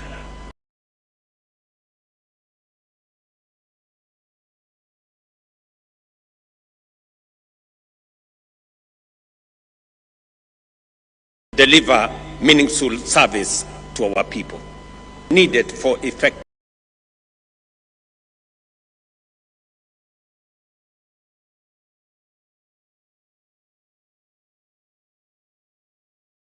directing resources to the right purposes.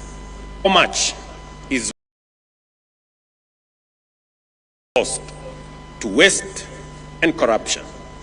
And what concrete measures are we putting in place to seal leakages, curb misuse, and enhance efficiency? These are the hard questions we must confront with candor, courage, and urgency. Without a doubt, we need to answer these questions as leaders. And I listened very carefully to the statements that have been made here, both by the earlier speakers, by the chair of the Council of Governors, by the Speaker of the Senate, and we all must be honest about ourselves and about what we are doing. And we must agree that the resources that are availed by the people of Kenya through their taxes are meant for delivering transformation in our counties and in our nation. I did sign into law a few weeks ago legislation that will boost the fight against corruption by signing into law the Conflict of Interest Bill, now law. I do expect that agencies charged with making sure that there is accountability at all levels of government take up their role as efficiently, as effectively, with accountability as the law and the Constitution mandates them. The EACC must take up their role. I have made it absolutely clear to the chair of the Anti-Corruption Commission, to the CEO of the Anti-Corruption Commission, that there will be no sacred cows and there will be no telephone call from anywhere below or above to stop anybody from being prosecuted for matters corruption. While I agree with the sentiments expressed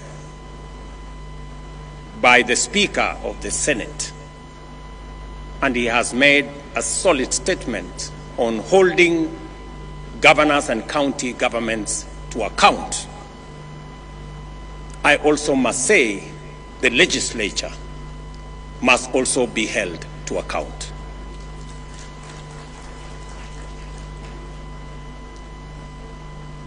Because there is something going on in our legislature that we must call out.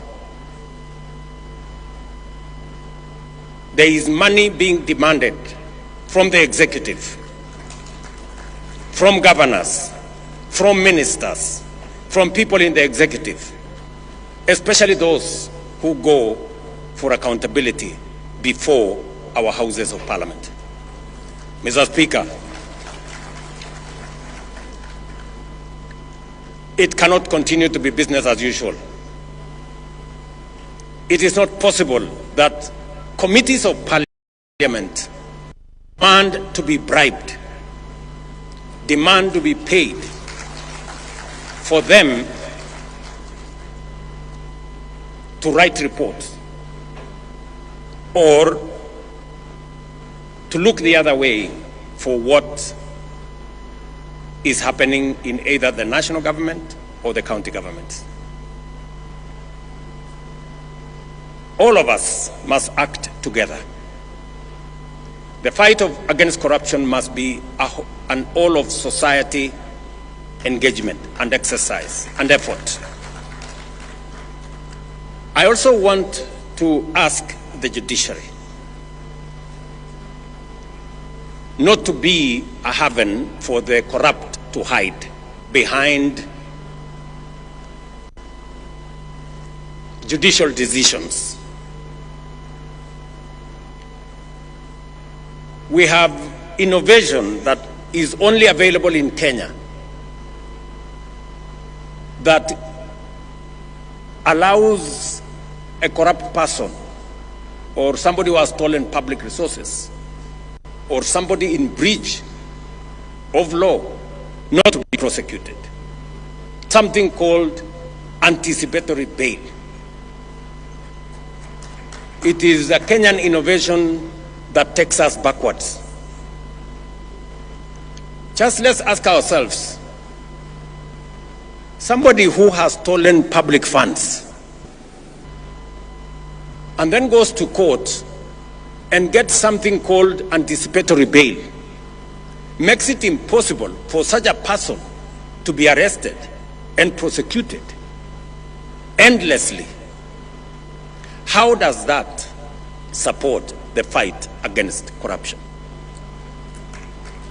This is a matter I hope our friends in the judiciary would help us answer. Because We are undertaking transformation in Kenya, but that transformation is being undermined by corruption, and we must call it what it is.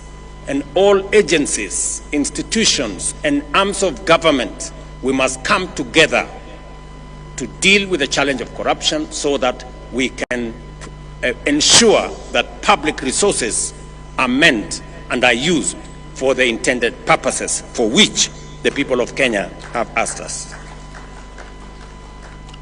Without a doubt, ladies and gentlemen, technology can help in eliminating waste and enhancing efficiency. Since its inception in 2013, the e-Citizen platform has stood at the heart of Kenya's digital transformation.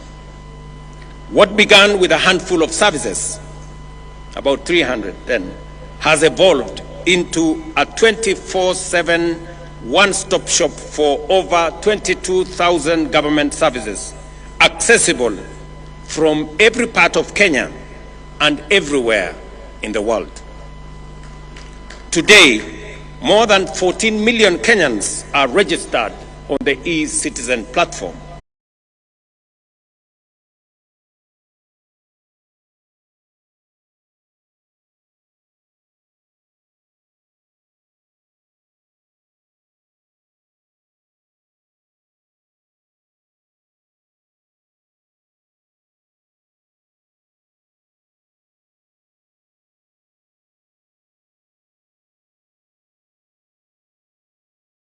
Logging in daily to access passports, driving licenses, business registration, land transactions, marriage certificates, police clearances, and much more.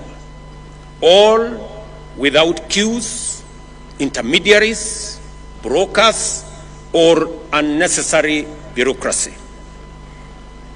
The results speak for themselves. Collections have surged more than 1,500%, from Kenya shillings 60 million to over 1 billion shillings collected by e-Citizen daily, translating to more than 500 billion annually. Ministries, departments, and agencies have seen revenue growth of up to 400%, supported by accurate projections and better planning. Equally, counties have integrated their digital portals with e-Citizen and have seen remarkable growth. Mombasa County, for example, revenues have rose from 1.6 billion to Kenya shillings 2.5 billion, a 61% growth. Kiambu County has seen revenue grow from 2 billion to 3.04 billion, a 52% growth. And Kajiado from 1.4 billion to 2 billion, a growth of 48%. Other counties, such as Bomet, Tharaka Nithi, Meru, Embu, have posted similar improvements. The platform has seen and has been an engine of economic opportunity, creating 600,000 jobs in ICT, support services, logistics, and other sectors, providing that digitization and proving that digitization is not just about convenience, but also about livelihoods. Most importantly, e-Citizen has been a powerful weapon against corruption. By eliminating cash handling and embedding full digital audit trails, we have reduced opportunities for bribery and made transactions traceable, fair, and secure. Citizens can now follow the process and the progress of their applications and payments online, confident that the process is impartial and transparent. I therefore urge all counties to collaborate, share best practices, and celebrate while accelerating the adoption of technology to boost efficiency, cut waste, and enhance revenue performance. Beyond technology, we must promote inter-county collaboration, share resources and expertise, and ensure accountability through transparency and rigorous oversight. Kenya's real economic strength lies at the grassroots in our counties.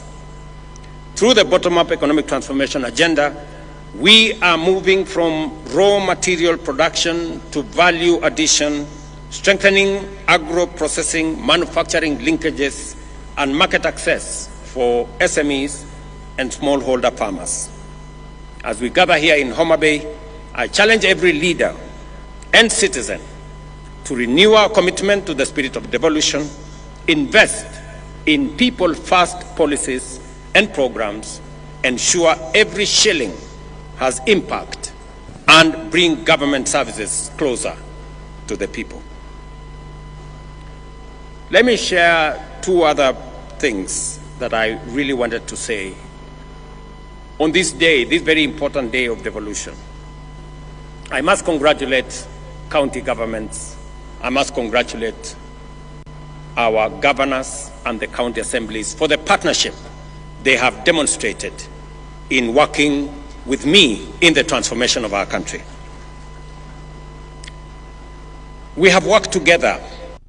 The Constitution dictates that we do. We have worked together on matters of health, from community health promoters, the people who engage with families, with homes every day, the greatest patriots that I know of. We have worked together with the counties, and I want to congratulate counties for sharing this resource so that we can bring health to be a reality and to be a right for all citizens, not a privilege for those who can afford. I am also happy that we have made tremendous progress in the delivery of our universal health coverage, working with counties. All the counties have signed into the program that will enable citizens access health at every facility in a way that doesn't exclude others. And as a result, we all know that more Kenyans are now in the bracket of SHA. 25.2 million Kenyans are already registered, many accessing service.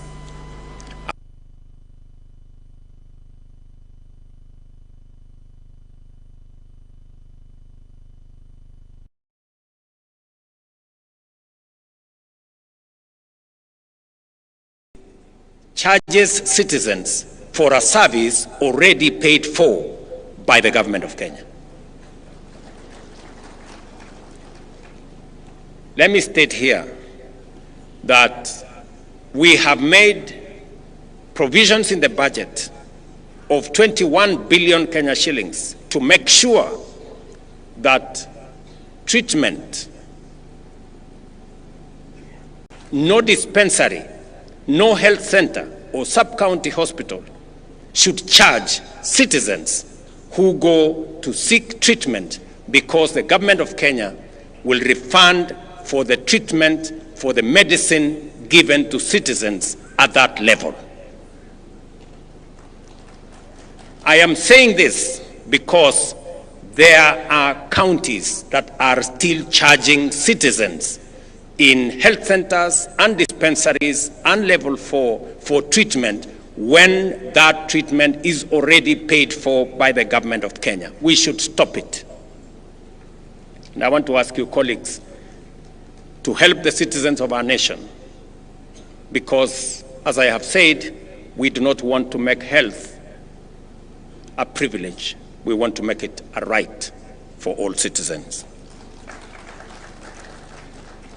Let me also say that today is a great day because our friends, the members of county assemblies, can breathe some fresh air, that they do not have to work under the direction of the county executives. But I have also told you that use that independence for the good of the people. I know there is yet another outstanding commitment that we agreed upon. And because I am a solid believer in savings and encouraging the culture of savings, the County Assembly's pensions bill has already been passed by the Senate. It has gone through the first reading in the National Assembly. And I'm confident that in the next couple of months, I will be signing into law the County Assembly's pensions bill into law, so that county assemblies like the National Assembly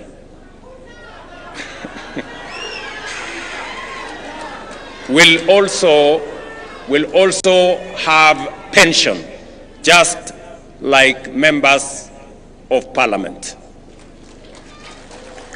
This pension, we agreed, is going to be contributory, just the same way the one in Parliament is contributory, and it will assist us in making sure that we avoid old age poverty by people who have served in the public service. Today, again in Homa Bay, I announced another milestone, that through our housing levy and housing fund, we have rolled out affordable housing. We have rolled out construction of markets across Kenya. Today, we broke ground for the first ever hostel for student accommodation in Kenya. And here in Tom Mboya University, we will be building a hostel accommodation facility to host over 2,000 students, and we are rolling it across Kenya. We already have identified universities, Kenya medical training colleges, and TVET institutions to build student accommodation that will accommodate 170,000 students across Kenya as phase one, as we expand the program of housing in Kenya, not only to provide for social housing, affordable housing, student accommodation, our markets, and all the other infrastructure that we are building under that framework. Again, I want to celebrate that the same way we started the affordable housing here in Homa Bay, by coincidence again, we are starting student accommodation construction again here in Homa Bay. Again, here in Homa Bay, I have signed legislation for the first time in Homa Bay County into law, and we are slowly but surely making history in the Republic of Kenya. Ladies and gentlemen, allow me to conclude by congratulating Madam Gladys Wanga, Governor of Homa Bay County, for her exemplary leadership and hosting this conference. I also want to commend her for taking decisive action against the people who are running Rachuonyo facility, who we identified as one of the ones that were stealing our money. Thank you very much, Governor, for taking action swiftly.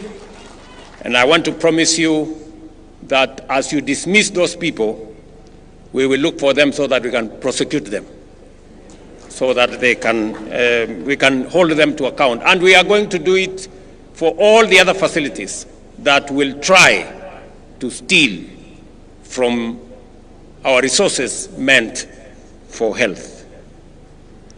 And finally, to this great school of Homa Bay, who have given us their grounds so that we can host this facility, I want to say thank you very much to this school.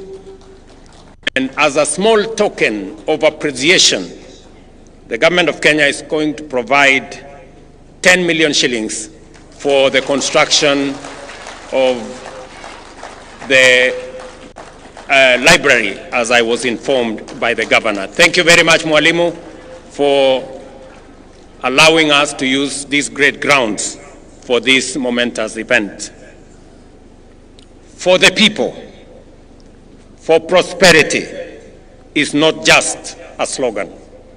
It is a call to action, to fairness, opportunity, and progress in every part of Kenya. Let history record that this generation, these leaders, made devolution work, not just in law, but in the daily lives of the people of Kenya. I wish you fruitful deliberations and concrete outcomes at this 2025 Devolution Conference here in Homa Bay. Asanteni sana, and God bless you.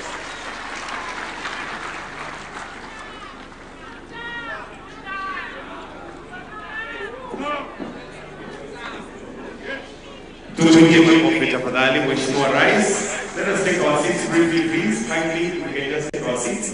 We still have the launch of the Devolution Training Institute induction manual.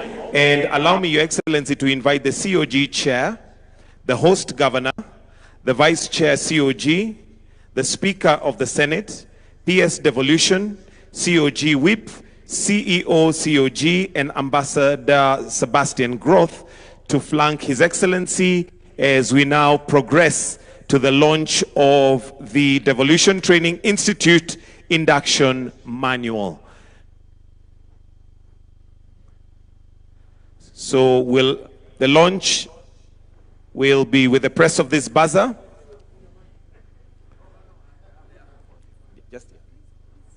So Your Excellency, you may come, and then I'll request that you join His Excellency. The launch is right there. That's where the book is, the manual. So kindly, if we... Microphone, please. Thank you very much. I'm sorry, I forgot the Speaker of Senate did ask me about consideration of the Senate team. And I want to confirm that the Senate team did a wonderful performance. Congratulations. A round of applause for the Senate team for winning yesterday's match. Congratulations. And you merit, as the Speaker has said, you merit a reward for what you have done. There is only a small technical problem.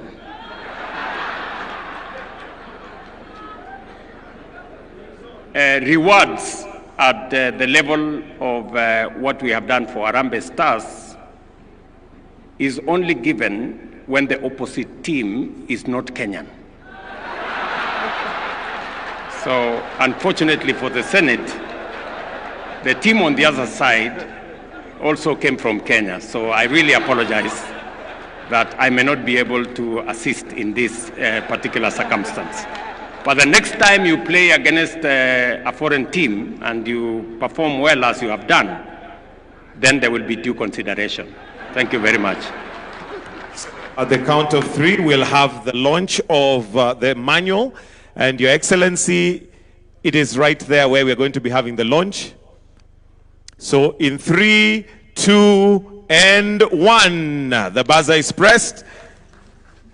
And we now have the manual, which is the Council of Governors Devolution Training Institute Induction Manual, which is rotating right there.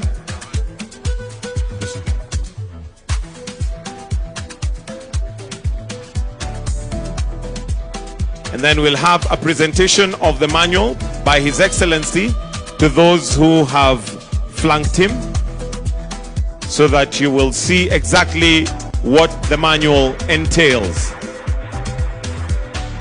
A round of applause for the COG for coming up with that manual, and each will receive a copy. And for optics, if we can.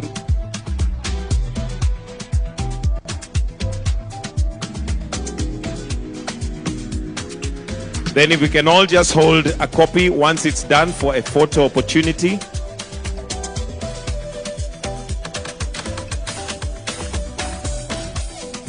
If we can all just hold a copy, one for His Excellency. May I request that we go to the center? Kindly, thank you.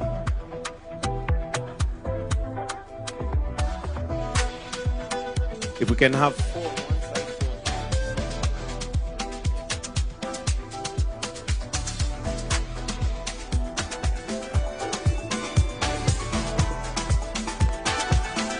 all right, thank you.